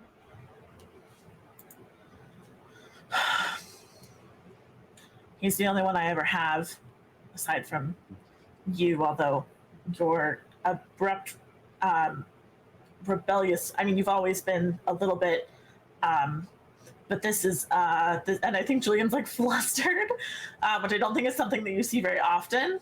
And I think he just kind of like pauses and then he goes, yes, I think we can trust Alan. The only other thing I can think is to find whoever this man is that was going to be delivered to the ship at midnight. Which I imagine, since Nakata's forces won't know, that that's still happening. But I don't know who he is, what he does, or why he's been accused of trying to destroy Terrapine. I don't know either, but based on these instructions, I don't know. It seems like he's going to be delivered either way, but maybe he won't be delivered if we don't go back to the castle. That doesn't make any sense. Why would that plan cease simply because we haven't come back? Well, maybe he was only going to be delivered at midnight if Mother got what she wanted. Went back to Nakata. We should try to find somewhere where we can see what that is. And then we can maybe make a plan from there. I think we can do that at Allen's. I think we would be safe there. It will require a little bit of explanation. Do you think we'll have to tell him? Probably. And you trust he'll keep that secret? Yes. Okay. I trust you. Okay. I think we're going to Allen's. All right. Well, what happens at Alan's house? We'll have to find out after break. We're going to take a quick 5-minute break. We're going to do a Die Hard Dice giveaway. Get you some shiny dice. Math rocks. We love them. We will see you in 5 minutes time with a winner of the giveaway and some answers to these burning questions of yours. I'll see you soon, Godslayers. Welcome back, Godslayers. Oh boy, howdy. We got some exciting stuff heading for you, but first, I think some dice are dying hard. Something like that. Take it away, Mantha. Hello, everybody. So just as a reminder, we are sponsored this season by our beloved Die Hard Dice. They are such a great team. We love them so, so much. They've been incredibly generous to us in our community, which includes y'all, of course, because we wouldn't be here without you. So as usual, we've done a little giveaway for some dice. This is your last chance to enter with the command ! sauce in the chat. We are giving away a $50 gift code, which will be good for any purchase on dieharddice.com. You can get dice, you can get accessories, you can get whatever you want. They've got cool stickers and dice trays and all kinds of fun stuff. They've got lots of Pride stuff right now. They do have a bunch of Pride stuff, that's true. And then make sure that if you are getting any crystal or metal dice, that you're also getting a dice tray because you want to protect yourself and also your dice and also whatever you're rolling on. And then in addition to that $50 gift card, you can also use our code Death2Divinity for 10% off at checkout. You can use that whether or not you've got a gift card. Highly recommend. They've got some really cool stuff. We will also have some exciting, fun, fancy announcements coming soon from us and Die Hard Dice, but I can't tell you anything more than that right now. Let's go ahead and find out who won that giveaway, mods. If we could get our winner announced, please. My cat is once again trying to climb on my computer. Now she's going to bite me because I won't let her do that. Congrats, Gov Club! I hope you enjoy that $50 gift card to Die Hard Dice. Make sure to use that code to get that extra 10% off. Get a little extra 10% in your cart. So excited to see what you have. And then make sure also, if y'all buy dice from Die Hard, let them know how you heard about them in the little comment section in your purchase. It helps us out. It helps them out. It just kind of like strengthens the relationship between love. And then the other sometimes we get to read them. That's true. Sometimes we do get to read the nice messages that y'all leave, which is always fun for us. You can also leave spicy messages if you want, I guess. If you hate us, maybe don't tell us in the Die Hard Dice message, but like, where are you going with this? Live your life. Okay. I was going to say, the other cool thing that you can do is show off your dice in our Discord channel. If you are not currently a member of our Discord, make sure that you join, because anytime that we are not live on air, everybody is over there talking about all of the sauce, theorizing what's going on. Especially now that we've got this one shot, which is throwing a wrench in the works a bit of some of our ongoing stuff. Aww. I have never been more petrified than playing Julian and also Brime, given the way that this one shot has turned out with the plot. Anyway, I'll stop talking now so we can actually play some D2D. Dungeons and Dragons? No way. Allegedly. Oh my gosh. What are you doing? Why are you touching my computer? Because you always get lost. Because I'm two different characters. And so I'm trying to help you not be lost. Thank you. You're welcome. Mm-hmm. Oh no, you're too large, Kaylin. We're both a little too large right now. How do we do this Oh, again? Oh, I'm in the darkness. That's terrifying. Congrats. No, stop moving. Why am I so big? Stop I got moving. now. I'm so tiny. So small. Oh my god. We love multiverse. Stop moving. Imagine if Misha was just like 7, 12, 20 Oh feet my tall. God. How tall is Lady Dimitrescu? I don't remember. I haven't played Resident Evil because I'm a baby. We all know that. Same.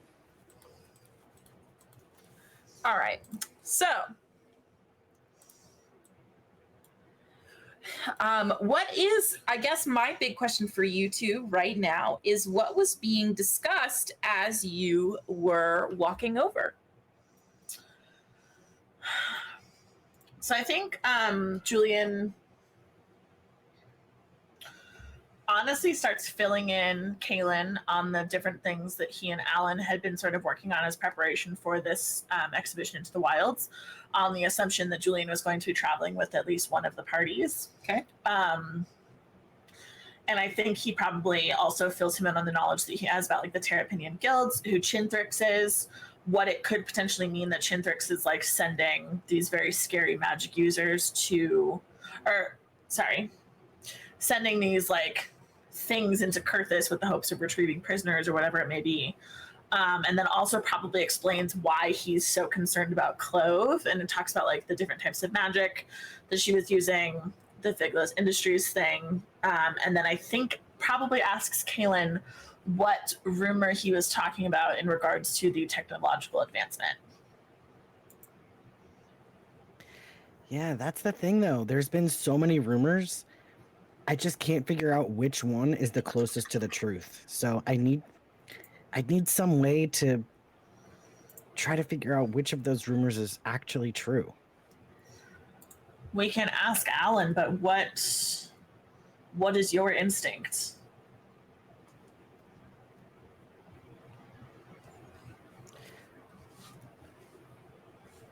Katie May, I don't know. An intelligence check.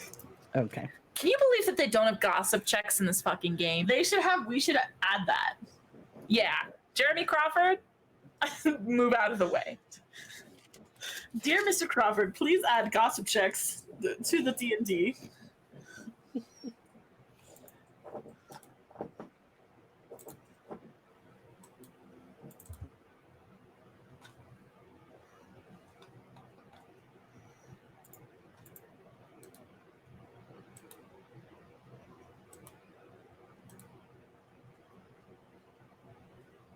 Oh Lord. Okay. So that is a 7. Not great. is. I will tell you exactly which rumor you think that this is. So, rumor has it, Figless Industries has invented a technology that will allow Kyrthys to expand to the size of a continent in the sky.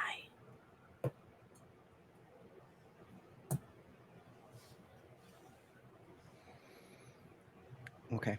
So I will tell that to Julian and just say, you know, that's the one that seems like it's got the most traction to it. So we can ask Alan about that. Yep, we probably can. Hopefully he'll have something for us. Maybe he can draw some of the connections that we're missing. Definitely.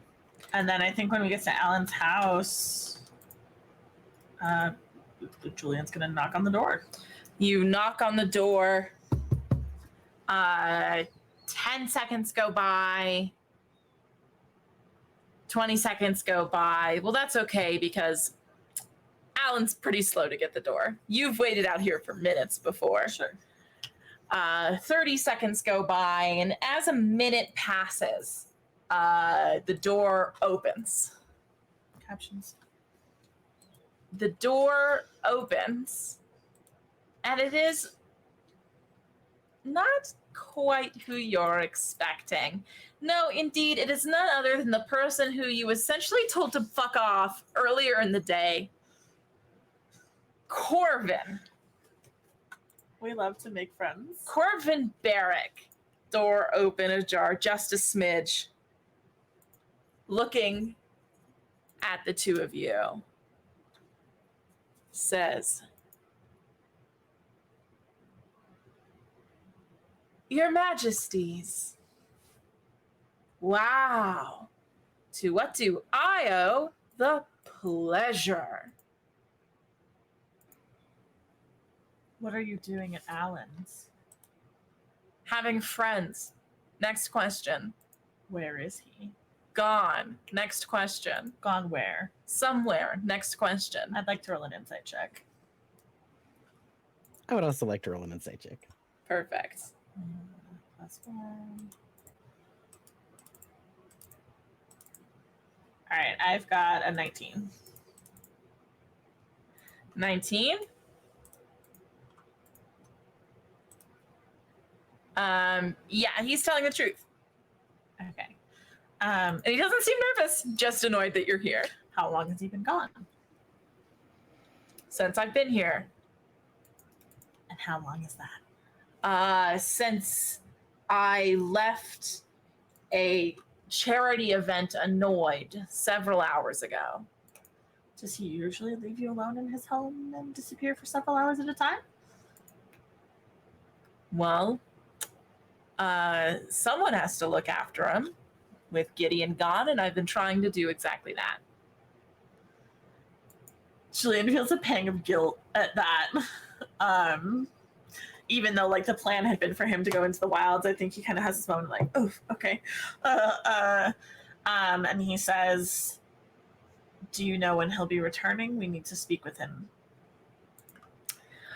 I would invite you to come in and wait with me for him to appear again. But I would hate you two are so royally busy. And I would... Corvin, I do apologize for us acting out of character earlier. Oh, okay. So when you need me for something, you want to apologize to me? Is this sort of a I'm only good to you for what I can offer you? No. This is a sincere apology. We can leave, but this is a sincere apology. I'm listening. I know that we were a bit harsh earlier, and I do apologize for that.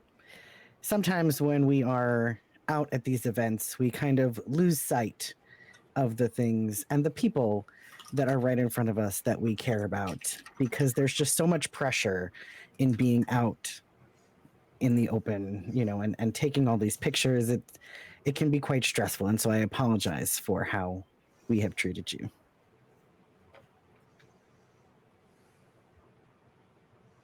And then Corvin looks at Misha expectantly.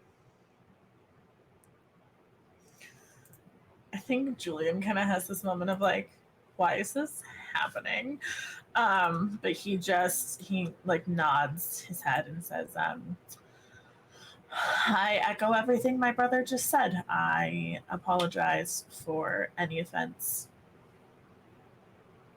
And I hope that we can mend fences.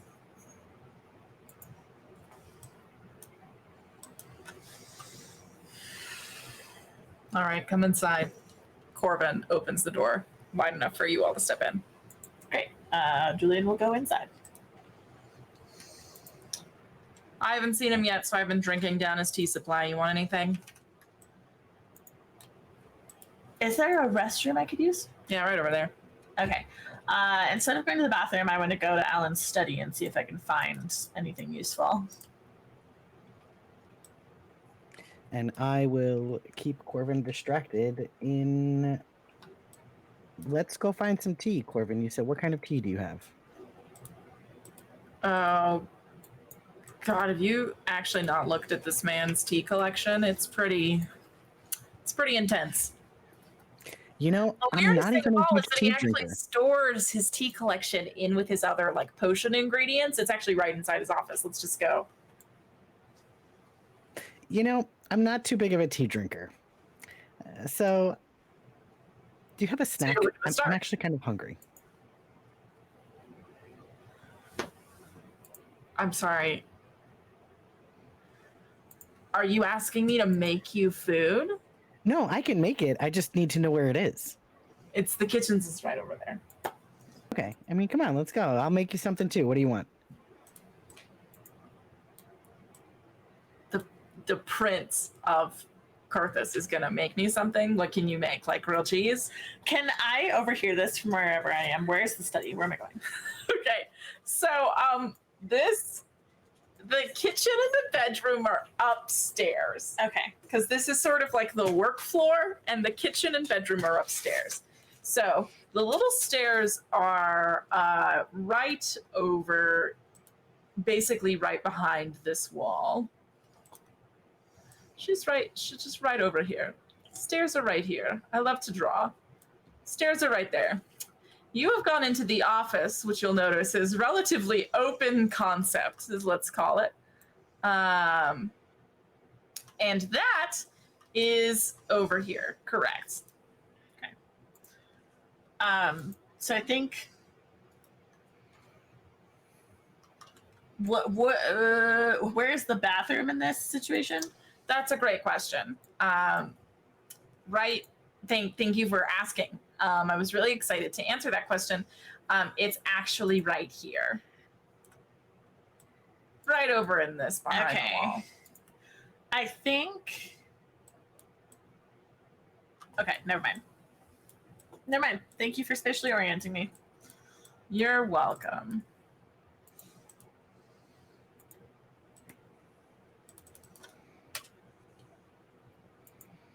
So, sorry, what are your specialties? Grilled cheese? I mean, it is the middle of the day, so like we don't need anything too heavy. But you know, I can make us a nice charcuterie board. Wow. You will assemble meats and cheeses onto a plate and call it something you've made.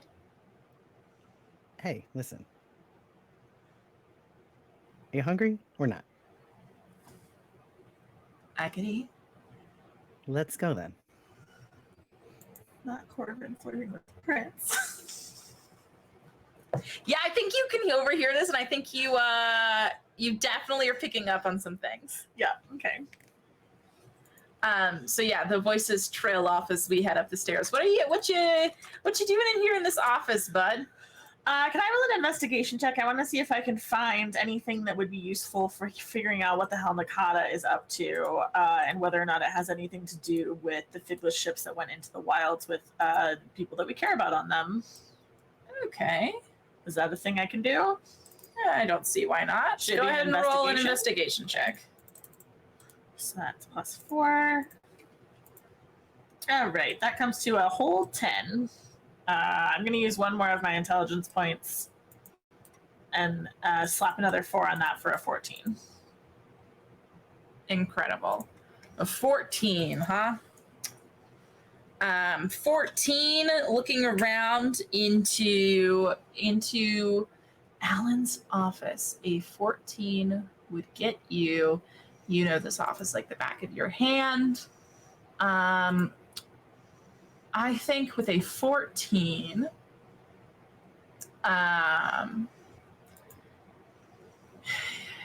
you find a sticky note on the desk that says NTS, which you have come to know for Alan stands for Note to Self.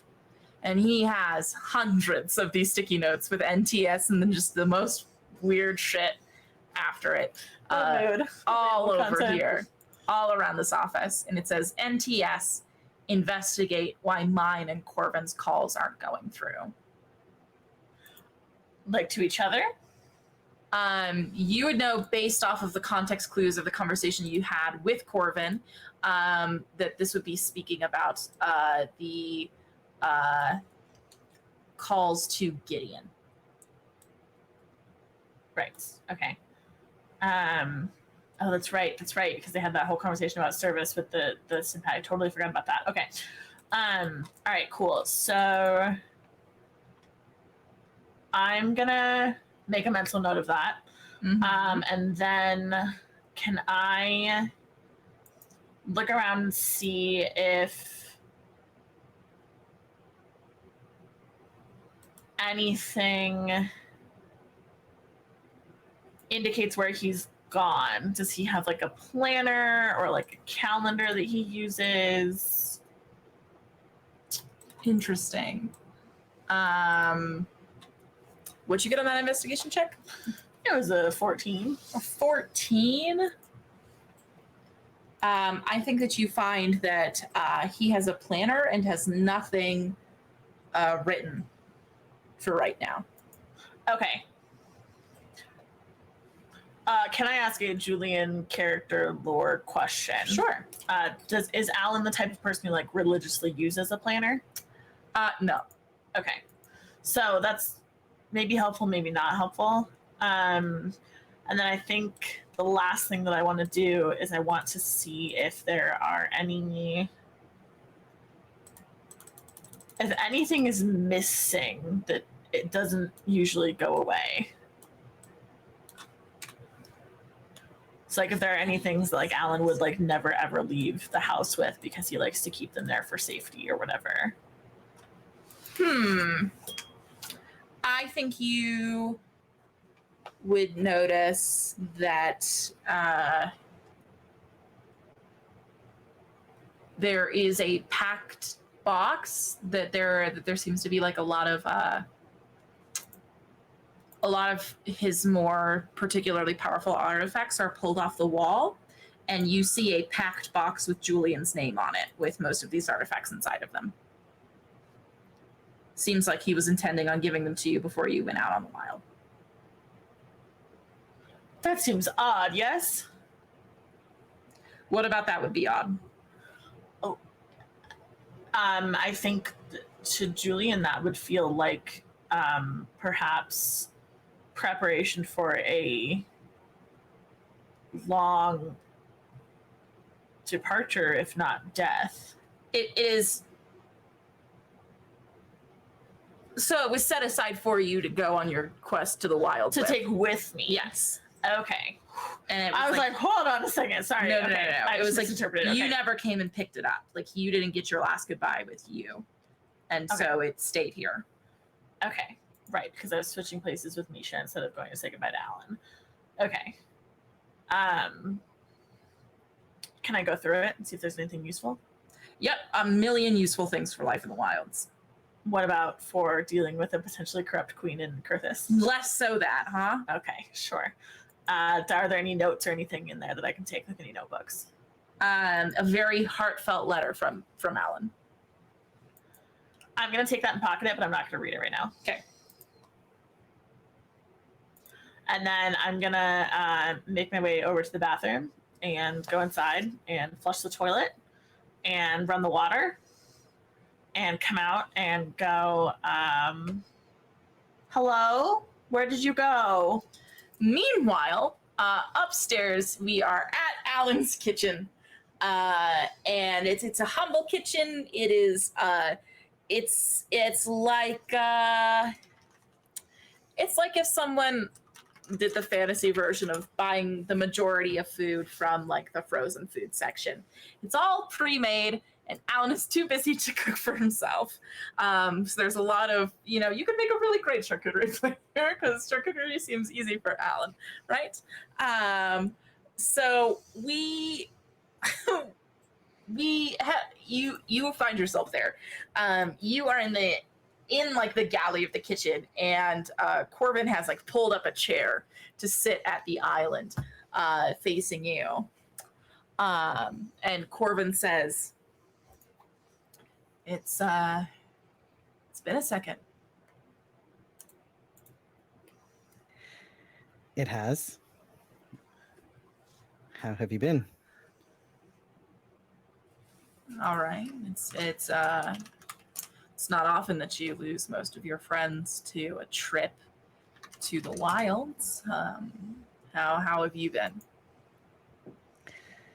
Well, it's been quite stressful. I mean, we've sent all of these people out on this mission, and supposedly whoever comes back is supposed to then that person's group is going to become ruler. I mean, there's just so much going on, and we've risked so many people's lives, and for what?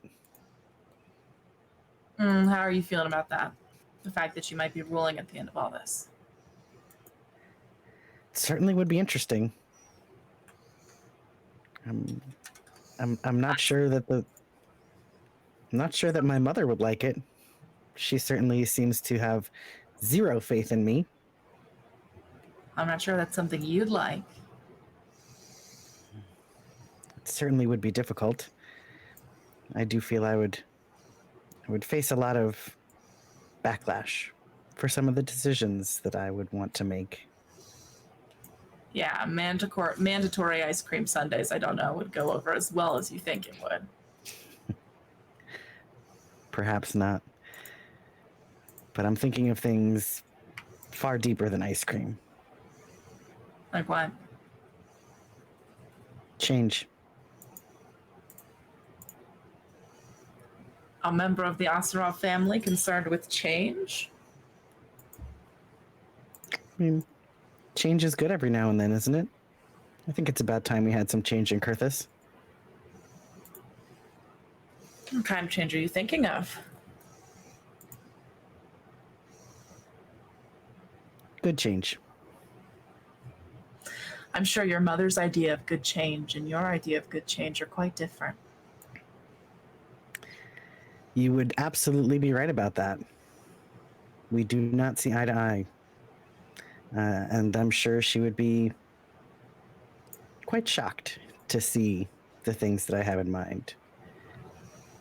But Kalen is going to kind of like keep his answers very vague. He's not going to give Corvin his exact like plans.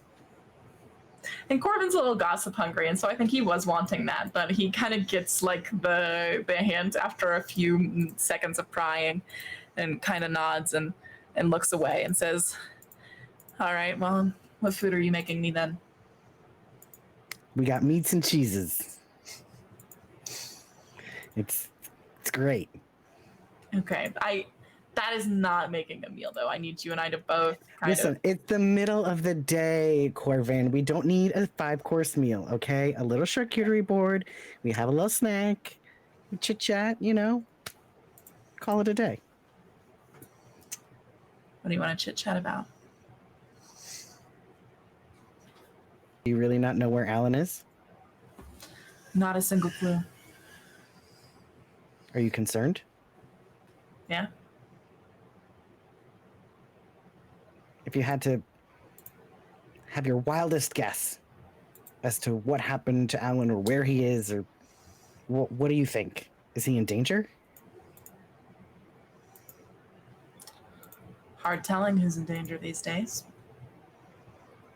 What do you mean? Haven't heard back from Gideon. Things in the Arcanon are weird. You know? Yeah, it's definitely concerning to have not heard back from Gideon.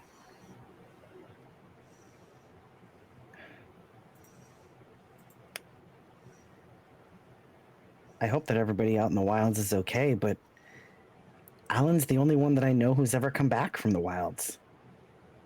You really So I think was really hoping that he's here. back? You really think he's going to make it back?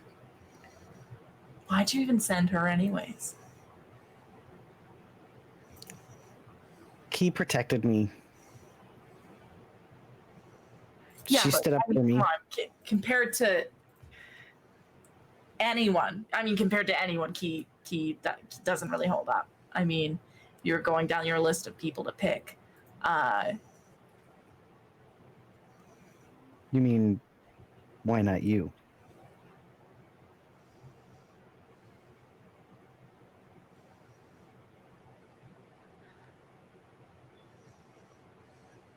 I mean, I guess. Yeah. Why not me?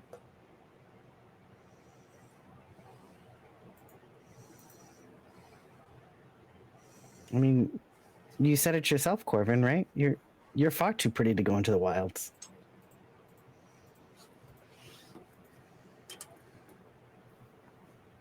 Yes, I am. For the record, I would have. Maybe you still can. I don't think you get to send out a second ship if your first one fails. And that's when we hear the, what did you say? I'm sorry. I'm having gay spasm thoughts. I said, hello? Where did you go? We're in the kitchen, Misha. Julian goes upstairs to join them. All right. We're all in the not pictured upstairs kitchen. We're all in the kitchen. You know what a kitchen looks like, right? Picture one of those. Yeah, so you come upstairs, you join. What are we talking about? How trying to bad see if your Corbin choice of champion was, huh? My choice of champion? I just think you could have done better. And who would I have chosen in their place? In their place, I'm honestly shocked you didn't pick Julian. Julian is on the expedition, and as far as I know, is doing the best of his ability to make sure that they survive. You just wanted to make sure you didn't get any of the credit, is that it? I imagine that the history books will acknowledge everyone on the ships. Their corpses, at least. So are you saying that you would have rather that I sent Julian to die except with the title? Might as well have the glory in death, no? Is there glory in death? Do we honor those who fell in the wilds? Are there statues for them? I haven't seen them. Yeah. Yeah, I went with Gideon every year.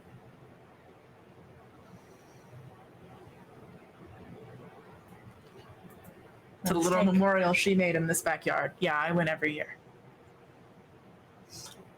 Cry. It's not a little Gideon memorial for their parents. Dear Molly, today I made up the fact that you made a Molly. memorial. And I think Julian kind of ducks their head for a second and then says, I didn't know. Gideon never told me.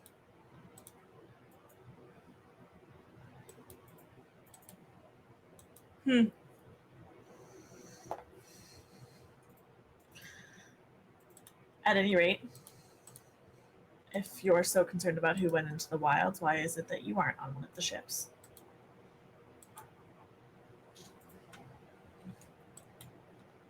I'm too pretty.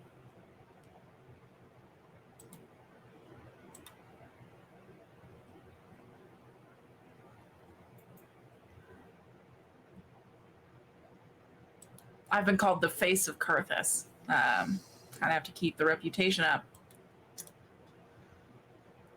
What if I went down to the wilds and a flux turned half my face to mold? Couldn't exactly keep it up after that. Assuming that you came back alive, of course.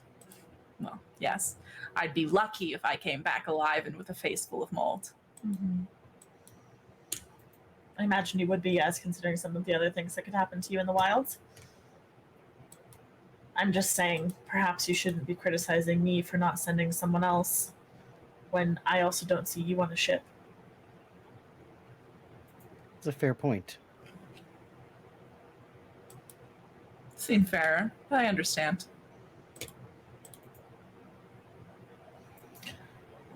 So, no expectation of when Alan will be back. We have no idea where he's gone. Nope. Want to play some dragon chess until he shows up? Sure.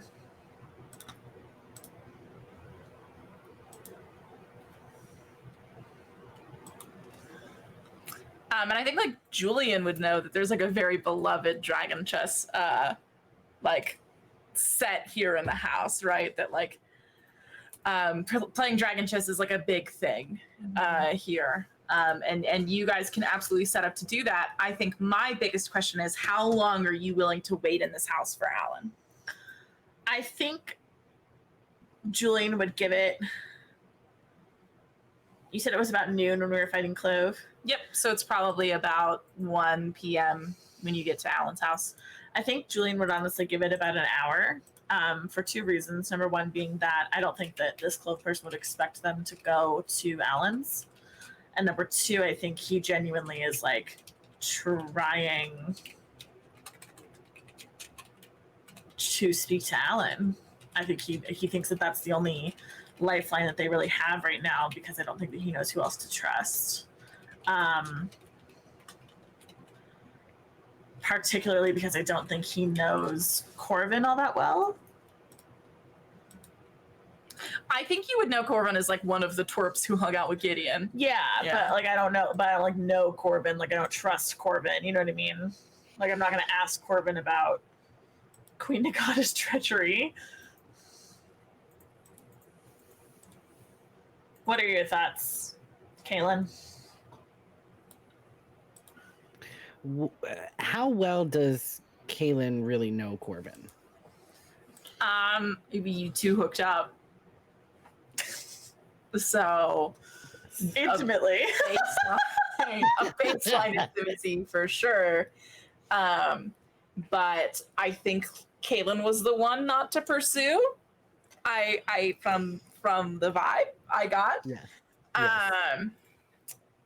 So I think my answer to you is, how much time did Kaylin spend getting to know him?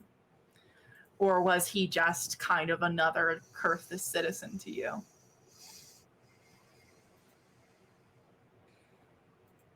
I think he's more than just another Kyrthys citizen, but would not be on the same level as like Julian.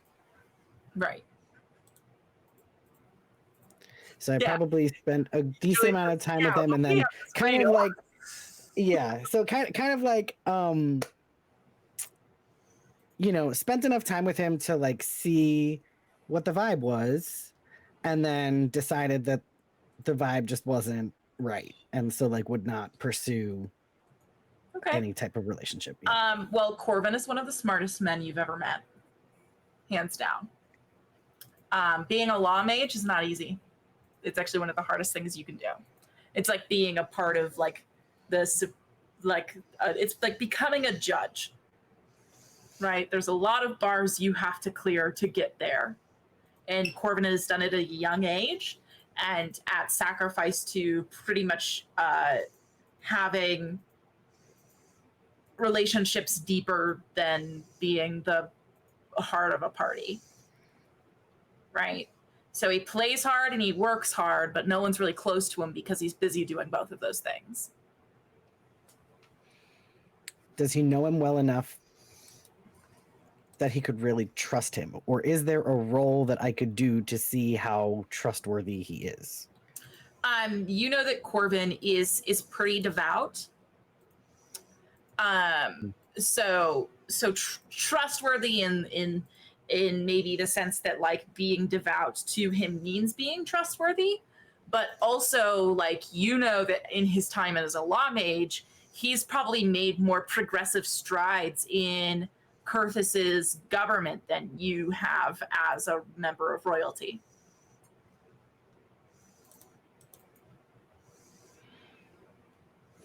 Okay.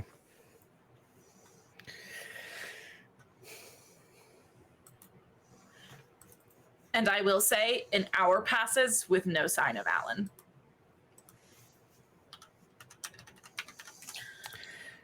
So I think. Go ahead. Go ahead. No, go. All right. So I would say probably about after an hour, I would look at Misha and say, it seems like he's not coming, and I think that we have some other leads that we can pursue. Maybe we should try those. Yes, I think you're right. Corvin, can you communicate with us when Alan returns? We have some questions that we'd like to ask him, and it's important. Sure. What message would you like me to relay?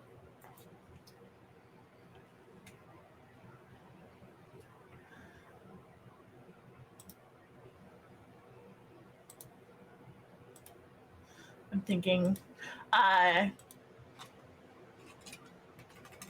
Julian will get a piece of paper and a pen and writes NTA, note to Alan, and then writes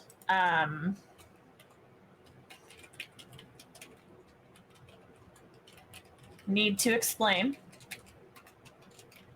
first questions, and then signs it with just like a drawing of a leaf that Julian thinks is really interesting that he's always doodling on his own notes so that Alan knows who it's from. Okay. Interesting. Okay.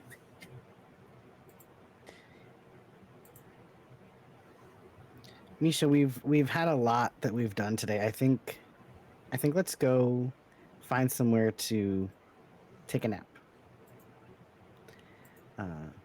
I certainly would like to relax, but now Sure. Yeah. Do you see this in front of Corbin? I mean, no, probably not. So I would walk away from Corbin. Mm-hmm. Mm-hmm. Okay. And I would say, let's go take a nap. Do I have to roll to see if Corbin is out of earshot? No, you can leave Alan's You can house. leave. Okay, Yes, all right. we So leave we'll leave Alan's Alan's house. We've left Alan's house. We're gone. Great. And I say, listen, I know a great spot in the weeds. Let's go there so that we don't have to go back to the castle. We can take a rest. And then Why do I feel like we've been to this great spot in the weeds before? we have been to this great spot in the weeds before. Cool. Yes, let's go. Great. All Where are we right. going? You're heading to a spot in the weeds. Yes. Tell it's me a of the secret, spot. a secret location in the weeds. Okay, secret to even me. I love that. That's great. What secret location are we going to? Somewhere, a private house that nobody's going to bother us. Kaylin has bought a private house in the weeds. Yes. There you go. Nobody knows it's mine. I have had my connections. I've gone through some people to have them purchase it for me, so nobody knows it belongs to me. So we're gonna go there. Aha. Interesting. So we're heading to this. Is this your sex den, Caitlin? Oh my god! You can't just ask people if this is their sex ed. That's so fucking impolite. Jesus. You just can't ask people if this is their sexton. You can't. Okay. I mean, I take back the question. all right. Not that Julian seemed particularly offended and probably would have answered, but you know. I would, yes. It's a matter of principle. Anyway, so I think that Kaylin will also say, listen, also, when we get up, I have a show. I have a little show. So we're gonna go. I'm just gonna do my thing. I'm gonna do a little performance real quick, and then we can continue on with the rest of our day. I think because I am disguised as Misha, I don't think it makes sense for me to be seen in the weeds. And so I think it's possible that I would just go back to the not sex den. So while you do your show. Kaylin has a disguise kit, and he's going to hand it to you. Great. How are you disguising me? Please tell me.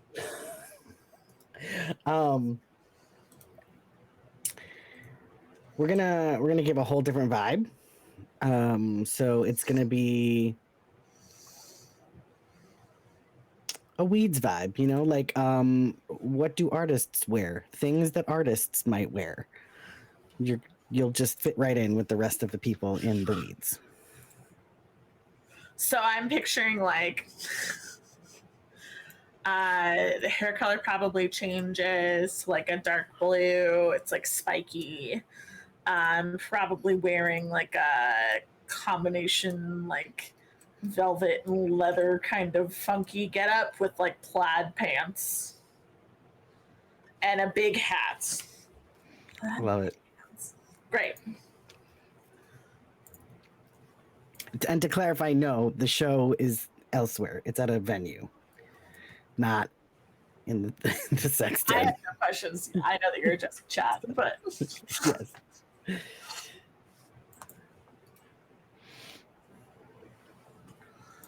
So you disguise Julian as Misha as an artist in the weeds. Yes. And it says, so how do I look? Beautiful.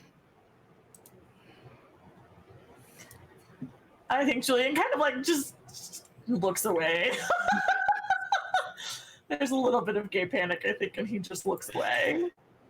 And so you have this gig. And then we go back to the secret house.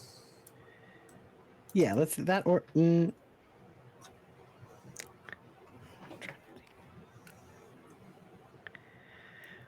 go back to the house and then we'll go to the show so that we've got our rest in. So rest first. Yeah, rest first, night show. Okay. Yeah. So you take me to your not sex den. To the not sex den. Right. Yeah, just as you begin to settle in the not sex den, this lovely, this lovely, cute little home in the weeds, which is a very, very nice home in the weeds. But for you, it's a nice little shanty of a house. You get like 2 steps into the door when your phone rings.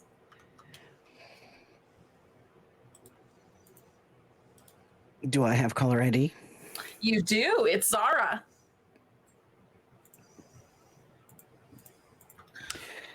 Have you done the chaos event yet? Okay, I didn't think so. Okay, go ahead.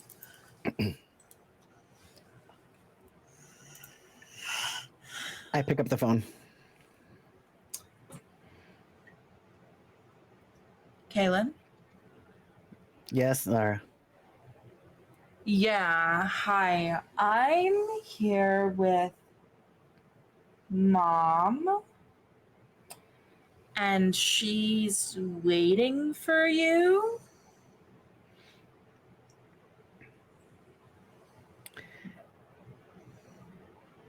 I've got a couple of things to tie up first. I hope you're not And then talking I'll head about back. people, Kaylin. I swear to God. No people, Zara. Okay, she just seems antsy about it, so... Okay, well, you can tell her I will be back. And when I'm done, I will head back. And so the timeline on that looks like... You know, I'm not sure. Uh-huh. So are we talking hours? Are we talking days? What are we... I'll see her for breakfast tomorrow. Oh my God, Kaylin, that is so far away. Listen, I've got things. She knows I had to come. You know, listen. I'm doing just. I have Zara. not, oh my God, hold on. And then there's walk. You hear the door opening and shutting, and she goes, "Oh my God, She is acting demonic. You want me to deal with her like this until morning? Yeah, have fun. No, it's not fun. And why do you get to fuck off and then I have to deal with being the single responsible sibling and then you get to show up the next day and she still fucking likes you anyways? No. What do you mean likes me? She doesn't like me. She hates me. She has zero confidence in me. She couldn't care less. I said she likes you. Whatever. She doesn't like me. She has nothing but contempt for me. She thinks of me as a total fuck up. So whatever. I'm fucking up. I'm living up to my reputation. Goodbye, Zara. I will see you in the morning. Please don't hang up on me. Don't.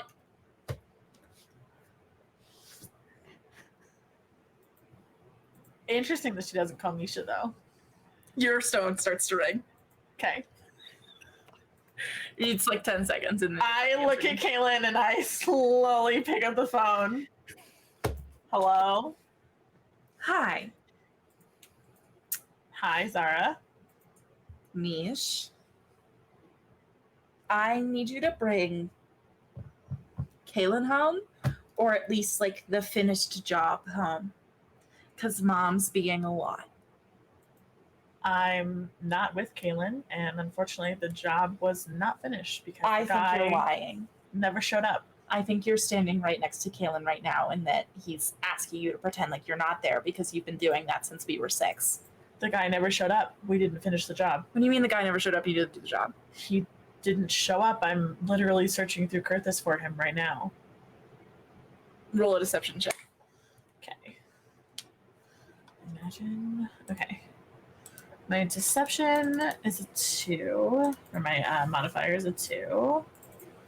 And that's going to be an 11.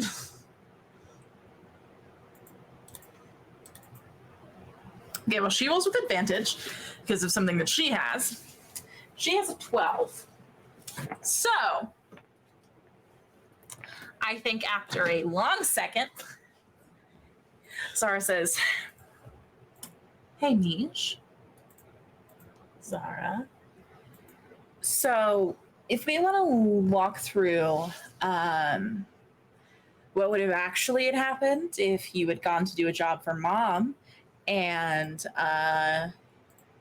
the job was fucked up, you would have told her by now, or else she would have blamed it on you. So either you fucked it up or you didn't do it. So which one is it? We didn't fuck it up. We Okay. did show up for the meeting. What? We did show up for the meeting, but we didn't fuck it up. Okay, so what happened? If you're in trouble, let me help you. Can I roll an insight check? Yeah. Okay. I don't trust anybody ever. Okay.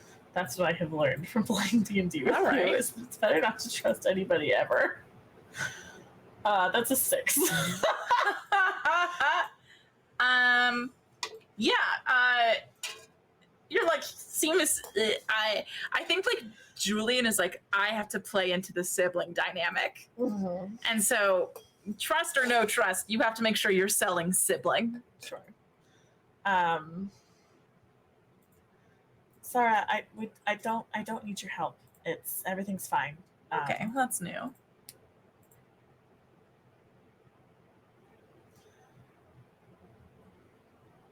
Come on, I want to ask mom about something tonight, and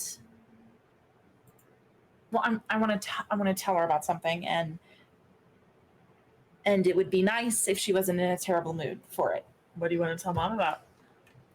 It's none of your business. What do you want to tell mom about? It's none of your business. What do you want to tell mom about? It's none of your business. What do you want to tell mom about? Something. What do you want to tell mom about? If you're not going to tell me what you're going to tell mom, then I don't see why I should tell you what went wrong. You tell me first, and then I'll tell you. No, because you're not going to do that. So tell me what you want to tell mom, and I'll decide whether or not I'm going to tell you what went wrong. Kaylin's just over there mouthing at Julian. Julian's shaking their head. I want to tell mom about someone. Someone. Yep. What kind of someone? Like a someone you're fucking? They're more important to me than that. Okay, who is this someone? You don't. I don't know them. Again, doubtful. Who is this someone? You tell me your thing now, and then I'll tell you more. No, tell me who it is, or I'm not telling you anything. What? My God. You know what? Fine.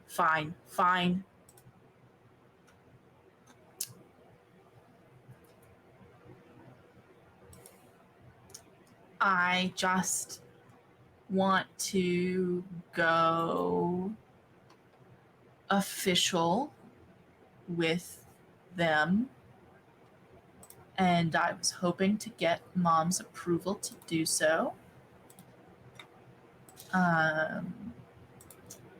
I think you've maybe met them once or twice.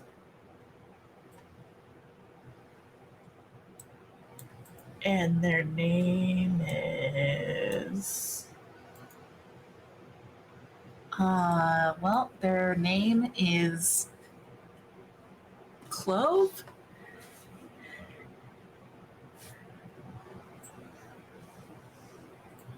We never got her name, did we? No. Clove? What fucking kind of name is Clove? Where did you meet this person? At a drug deal? No, what? She's a part of the Arcanon. I've never met a Clove in the Arcanon. Okay. What role does she play in the Arcanon? She works under Hierophant Yvonne.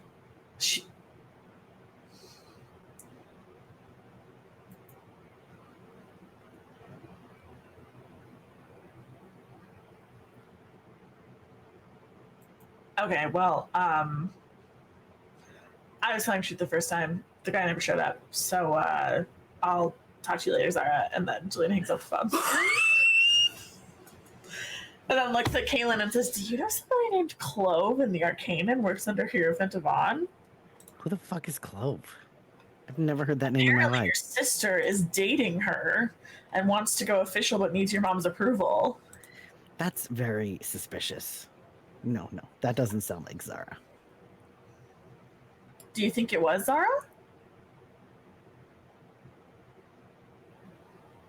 I don't know.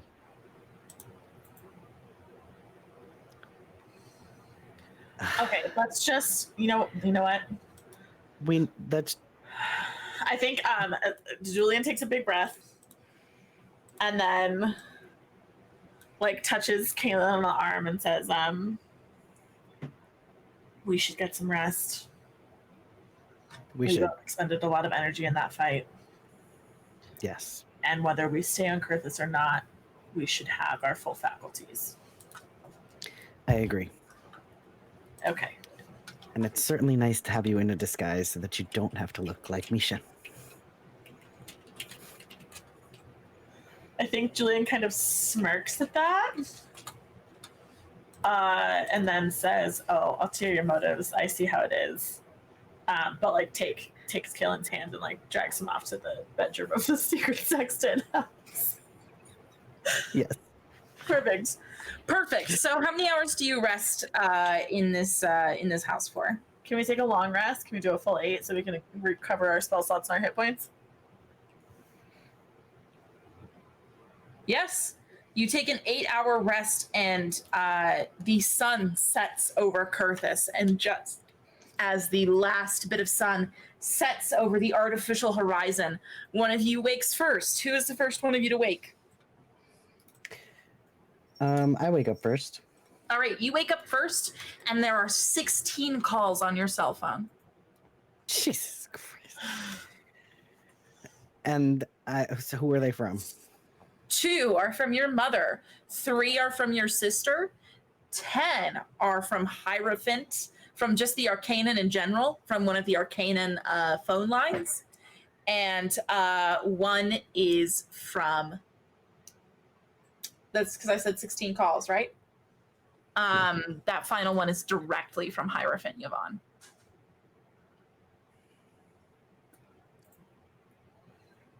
If you look over at Misha's Simpacts, there is the same amount of calls on that as well.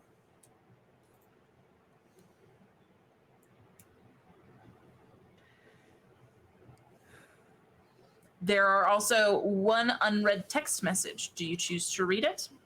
Yes. Okay. It is from 6 minutes ago. It is from your sister.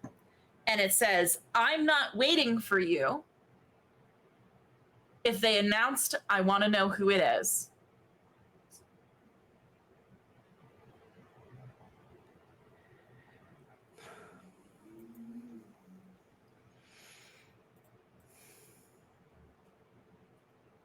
So Kaylin's like, okay, nobody has ever really cared. Like, I've fucked off into the weeds 1,000 times. Nobody cares. Don't give a single where I'm at. So why today did they care so much? What is it about this whole deal that was supposed to go down that was so important? Right. And I think that he's just growing in suspicion. Mm-hmm. Something just feels very off, especially because, like, he might get a call from the Arcanan, but, like, he would never get a call directly from Hierophant Yvonne. So the fact that she directly called him is very strange. Oh, yes. Yeah. She's literally never done that before. Yeah, never has called me before. So I'm like, why is she calling me? And then as I'm just like, I'm sitting there and I'm thinking, I'm like, okay, why is she calling me? I've had all these calls, this text, like, what is going on? And Zara wants to date somebody named Clove that I've never heard of, and they're supposedly working for Yvonne, and now Yvonne is calling me that she's never. No. And so Kaylin will wake up Julian and say, look, this is too much. Like, there's something very suspicious going on here. And I think that we need to try and figure out what's going on and plan an escape route. Another call from your sister's coming in. And I ignore it. And I tell Julian, I'm like, look, listen, I've got another disguise kit. Do you wake me up? I wasn't awake. Yes. Oh, yes. I've woken you up to tell you all this. Yeah. Okay. Like, I'm highly concerned about the fact that you're getting all these phone calls from the Arcanon. Have you heard from Corbin at all? Nothing from Corbin. My Simpacts? You what? Are there any calls on my Simpacts? Yes, 16. From whomst? 1 from Hierophant Yvonne herself, 2 from your mother, 3 from your sister, 10 from a general arcanic hotline.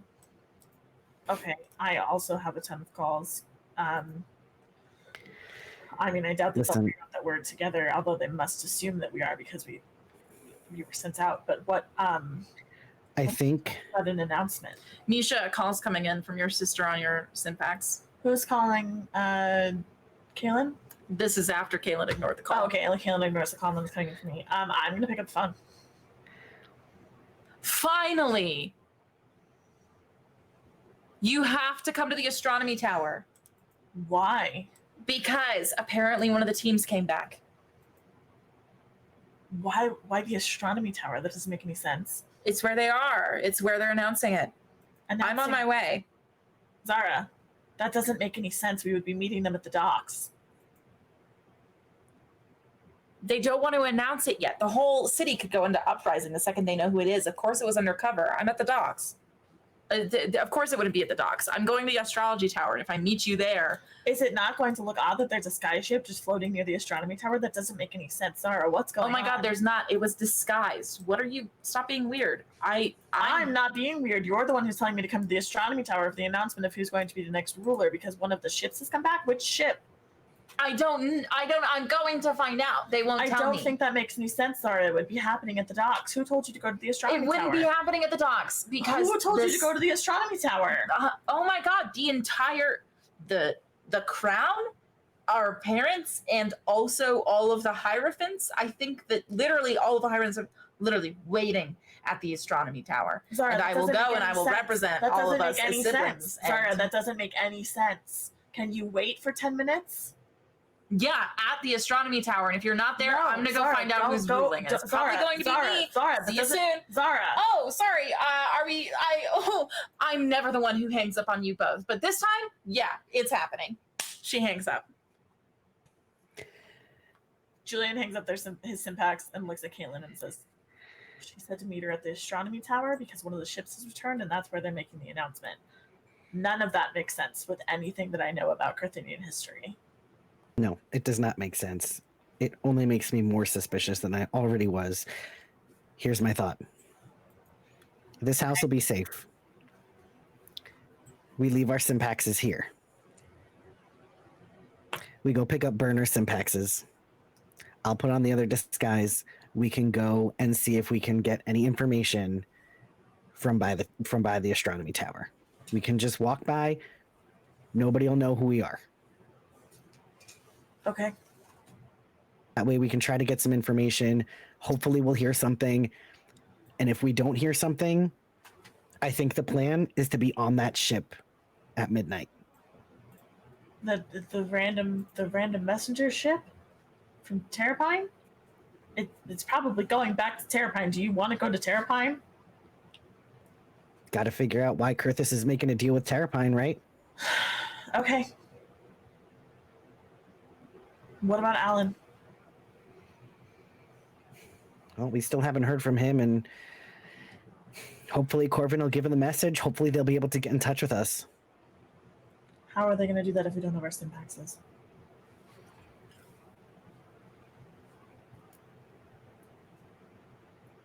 That's a great question. I didn't think that all the way through. So Wait, just hold gonna on. have to. Gonna whip out my Simpax and send Corbin a message Okay. that says, if Alan gets in touch, tell him, how far is Terrapine from Kyrthys? 2 weeks? Yep. Tell him Terrapine, 2 weeks. We have to talk.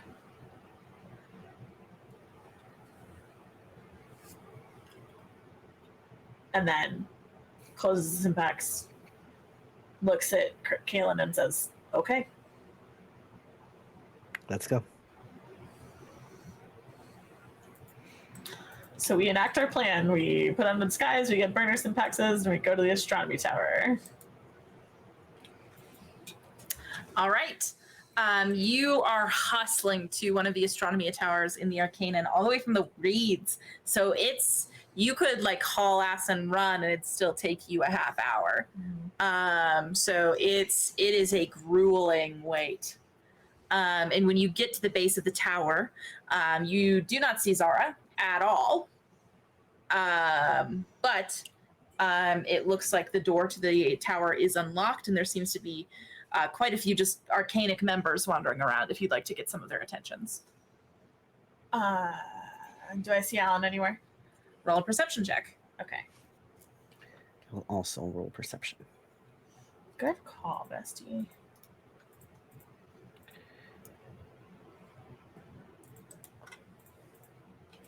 Okay, my perception check is a nat 1 with the +1, so a 2. Got a 20. God damn it. A 20. Nice, Go, a dirty bestie. 20. Let's go.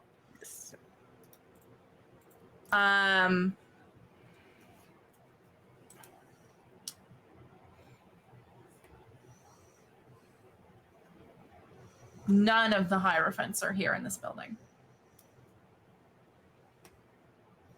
At least from what you can see.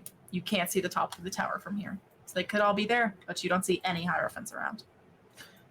Can I cast Detect Magic to see if I can find any disguised ships? You could. Yeah, go for it. Okay, I'm gonna cast Detect Magic then. Okay, no ship. Cool. I relay this to Kaelin. Why did Zara think there was going to be a ship here? There has to be something going on. She didn't say there's a ship at the astronomy No. tower.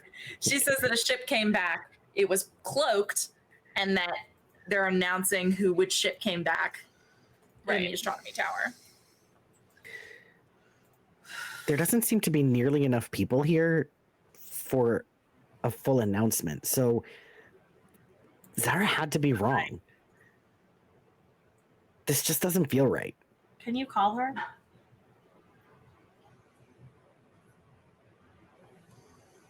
I suppose I could. Then she'd have my burner number.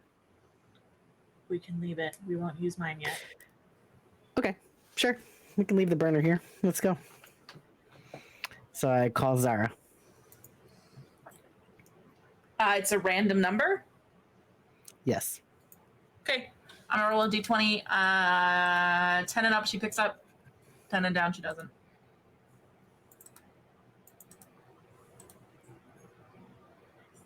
Nope.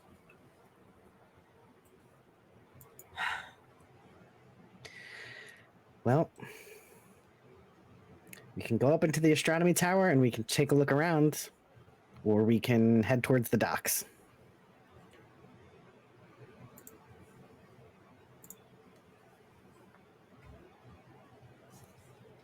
We're disguised. Nobody's going to know that it's us. We can kind of hang around. Maybe we can go to House of Huntress, or we can go to a bar in the area and just wait. I'll go into the astronomy tower and see if she's here. You Alone? go to the docks. It'll only take me a second. I'm sure I'll be caught up in a few minutes. But if she is here, I'll get in touch immediately and you can come back. We'll be separated for maybe 5 minutes. It'll look less suspicious if one single person wanders into the astronomy tower than if two do. Especially if there's all this hullabaloo going on. I'm not leaving. I almost lost you when you went to the wilds, and now you're still here, and I get to have you by my side. I'm not leaving. And what if your sister's in danger? Then we're all in danger. Okay, you are one stubborn fuck, but all right. So Julian's gonna go into the astronomy tower and see if he can catch sight of Zara. All right. You begin to head to the very top of the astronomy tower. Now, you texted Corbin on your burner or on your number, but My you number. didn't bring your phone. Right. So Corbin cannot respond to you. Correct. Then I will say all the way miles back, like 2 miles back at that not sex den, we see your phone light up with a text message from Corbin that says, "Hold on, something's wrong."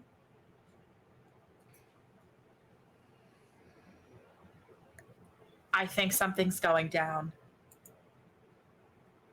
Heading to the astronomy tower to investigate. But you keep climbing the stairs of the astronomy tower, Kaylin is following right behind. passing different arcanic students up the twists, making room. And you get to the very top.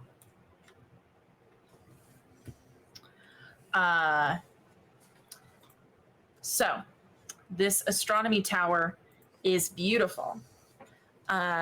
It is a place where a lot of private Kyrthian functions are held.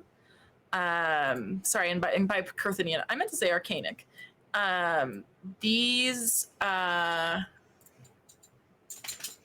This astronomy tower is beautiful, for lack of a better word. It's gilded, it's marbled, it's everything. It's everything that the institution of the Arcanum stands for. And there is a rational world where that is the reason that the announcement is held here.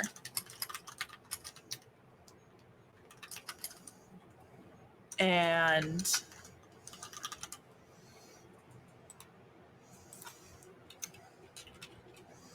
You get to the very top, and you are in this huge dome,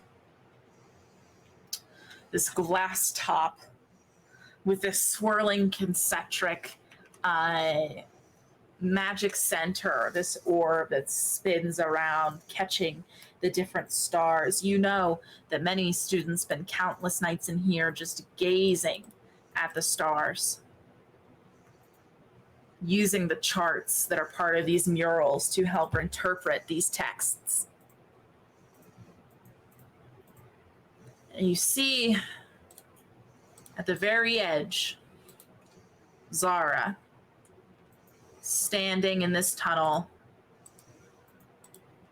gazing out onto the cliffs and the clouds that lie.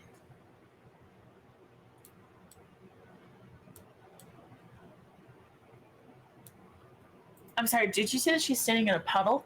Nope. She's standing at the very edge. But you'll notice that the center of the orb is whoosh, whoosh, as these golden circles all just flit around it, turning.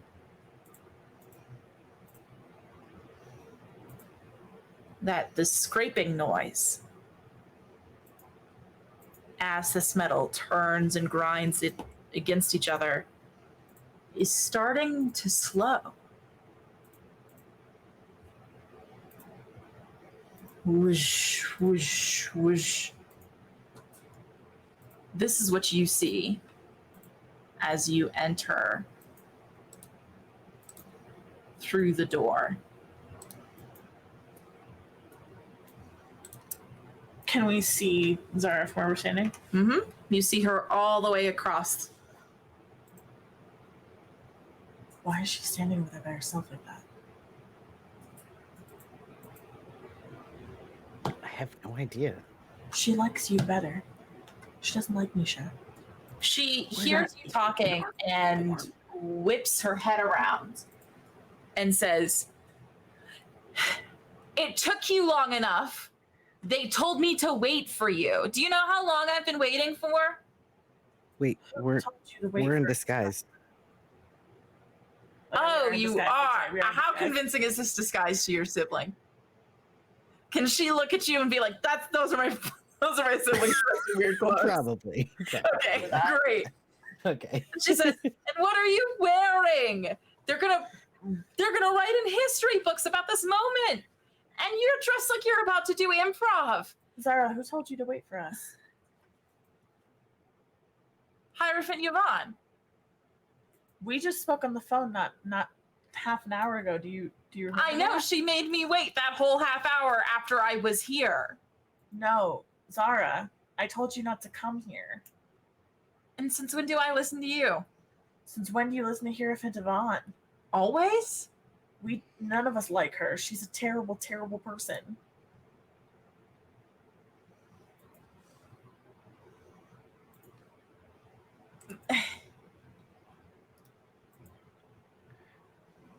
She's one of the leaders of the Arcanan. Why would you... Can I get a perception roll?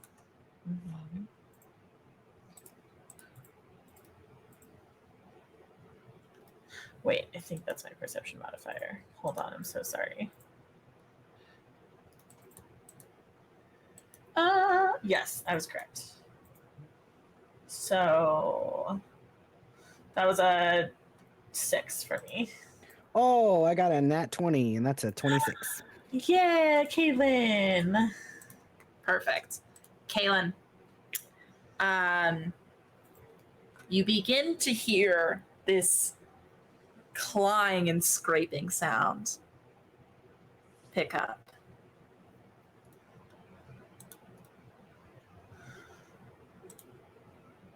This closer arriving. And then you hear a grumbling.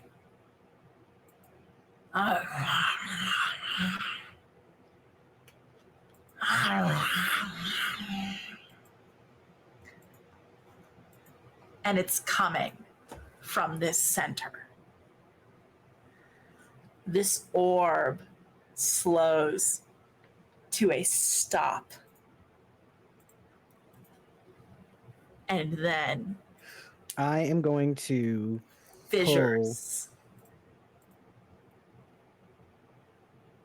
I'm going to pull Julian back a little bit further into the doorway so that we are ever so slightly hidden in the doorway. What are you doing?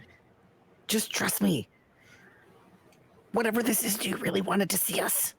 Whatever cracks, fissures, the orb in the center of this astronomy tower cracks open.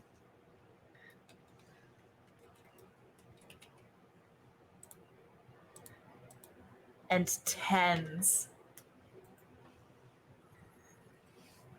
maybe 15, maybe close to 20 void ghouls.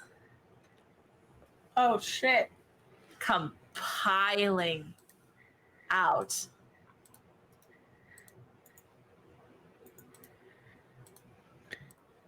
Of this orb. I assume I can see this now. Oh, yes. Their presence is unmistakable. Their jaw snapping, their eyes dark but bright, unmistakable red. Their feral, hungry forms immediately scattering out of the orb, up, through, and they are immediately on the attack. You have moments to shut this door before they reach you. Kaylin casts Dimension. Kaylin grabs Julian's hand, casts Dimension Door, books it.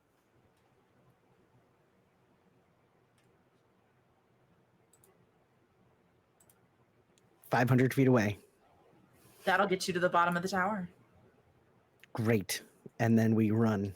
We get to the bottom of the tower, and I think Julian goes, "What? You just left her." Listen, I only had time. It was a split-second decision. We have to go. If we're all in danger, something is going on. We have to go figure out what it is. They can't. We just have to go. Just trust me. Oh my god. Okay. Question. As we're running away from the astronomy tower, do we cross paths with Corbin?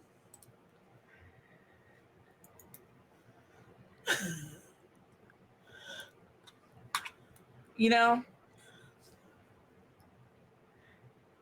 that's rough.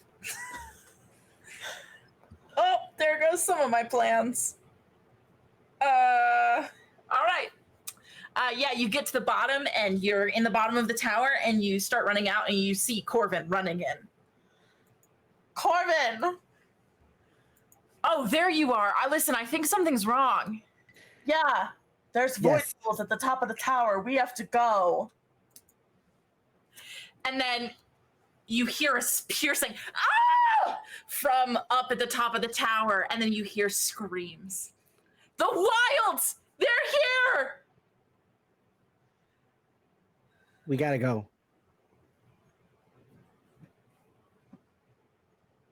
What are you doing?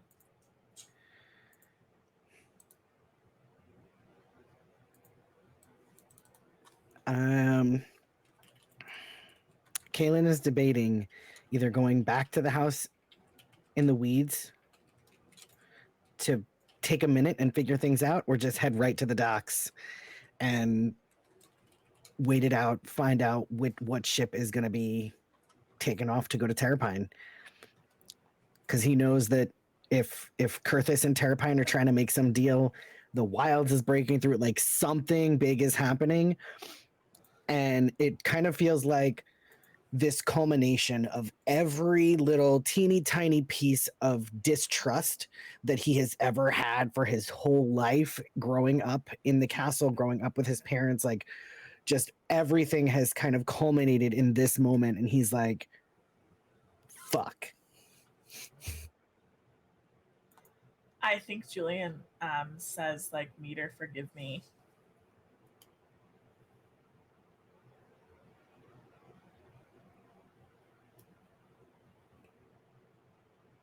And then turns to Corbin and said, "Did Alan come back?" I think one of the other Hierophants has him. Has him? Where? I don't know. We need to find out. We He's need to probably in to save danger. those people up there. Those people are in danger. There's a lot of void ghouls up there. I don't think you understand exactly what's going on up there. There's only one person up there, and we do need to save her.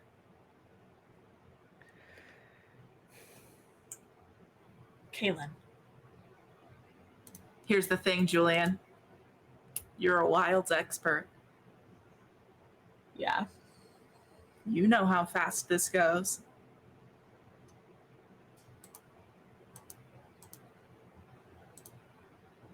There's not enough of us. He says that. He already knows that it's over. And then I think he kind of like closes his eyes and takes like this very deep shuddering breath and says,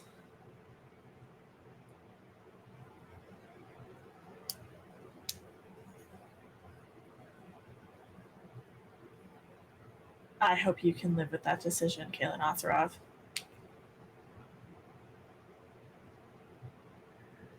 Because I don't know if I can. But for now, I agree that we should probably get on our way. And then he's going to turn to Corbin and say, "How do you feel about a trip into the wilds?" He looks at you dead serious and goes, "Is Kyrthys falling?" I think it's only a matter of time. Then yeah, let's get out of here. Okay. I want to find Gideon. Okay. We know that What there's time supposed is it? to be a ship at midnight at the docks that's supposed to be going back to Terrapine. What time is it? So Above game question. What time? Above game? Yeah. You napped at 8 hours. It's 11:30. Okay. We have half an hour to get there. I say we go right there. We try to find the ship. Will be delivered there. I think that we need that person with us. I agree. Okay.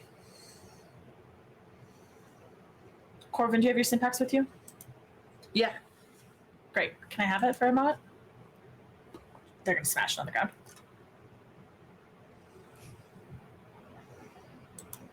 And then they're going to pull out their burner and say, "We have these. You're on the run now. Get used to it." How am I on the run with two members of royalty? We'll go over that when we get to the ship. All right. And they go to the ship. And they wait to see if there's a delivery of a man. One man. Just one man. And with that, players, headphones off, please. Okay, do I have to? Yeah. Bye. Leave.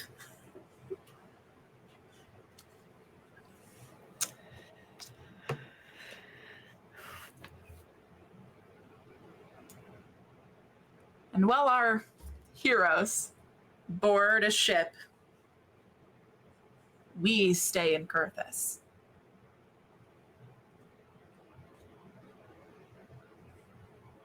As we watch it turn from a place of safety to a war zone. As windows become boarded, as people become turned, as the wilds creep like an invasive species over all of Kyrthys, we watch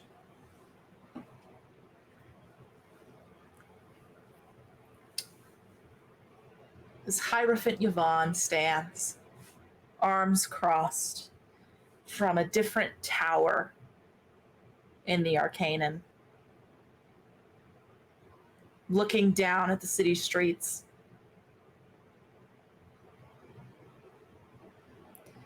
We watch as Clove appears in the doorway, hands balled tightly into fists at her side.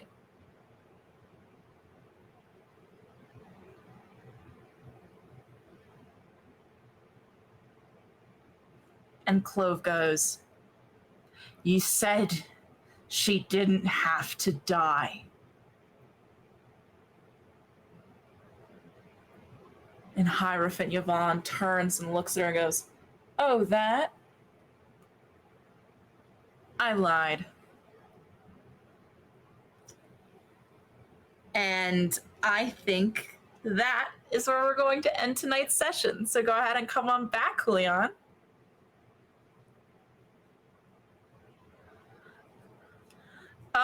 Yes. I want you to know that Sam just went like this from the doorway, trying to see if they could come back in. Yes, welcome. Wow, I've never been on this side before. That's rude. Isn't it terrible? All right, besties, thanks for joining me for this 2-part one-shot. Ended at a really fun part there, huh? And next week, our executive producer, Julian, is going to do a really cool, like, season retrospective, like, fun game night with some of the cast, because Katie May and I will be unavailable, unfortunately. But then after that cool little, like, cast reunion retrospective situation, reflecting on this one-shot, we're going to come back and do our 2-part season 2 finale, which is going to be probably terrifying. Well, I think you guys are going to reflect on the season. I think you're going to reflect on the one shot about your plans. I hope that my Maybe players we'll talk about a prophecy. I hope that my players take next week where I am gone to plan what the fuck they're doing with chat, because I think that would be maybe helpful. I think maybe chat could help. As we know, Brian is allergic to plans, so it's good that I won't be here. Well, I'm Katie May. I've been your Dungeon Master for this evening. Julian, thank you so much for joining us for this one shot. Thank you so much for having me. This is so much fun. This is not the last we will be seeing of Kaylin. So, thanks for being my not boyfriend, Julian. That was great. I'm excited. It was wonderful.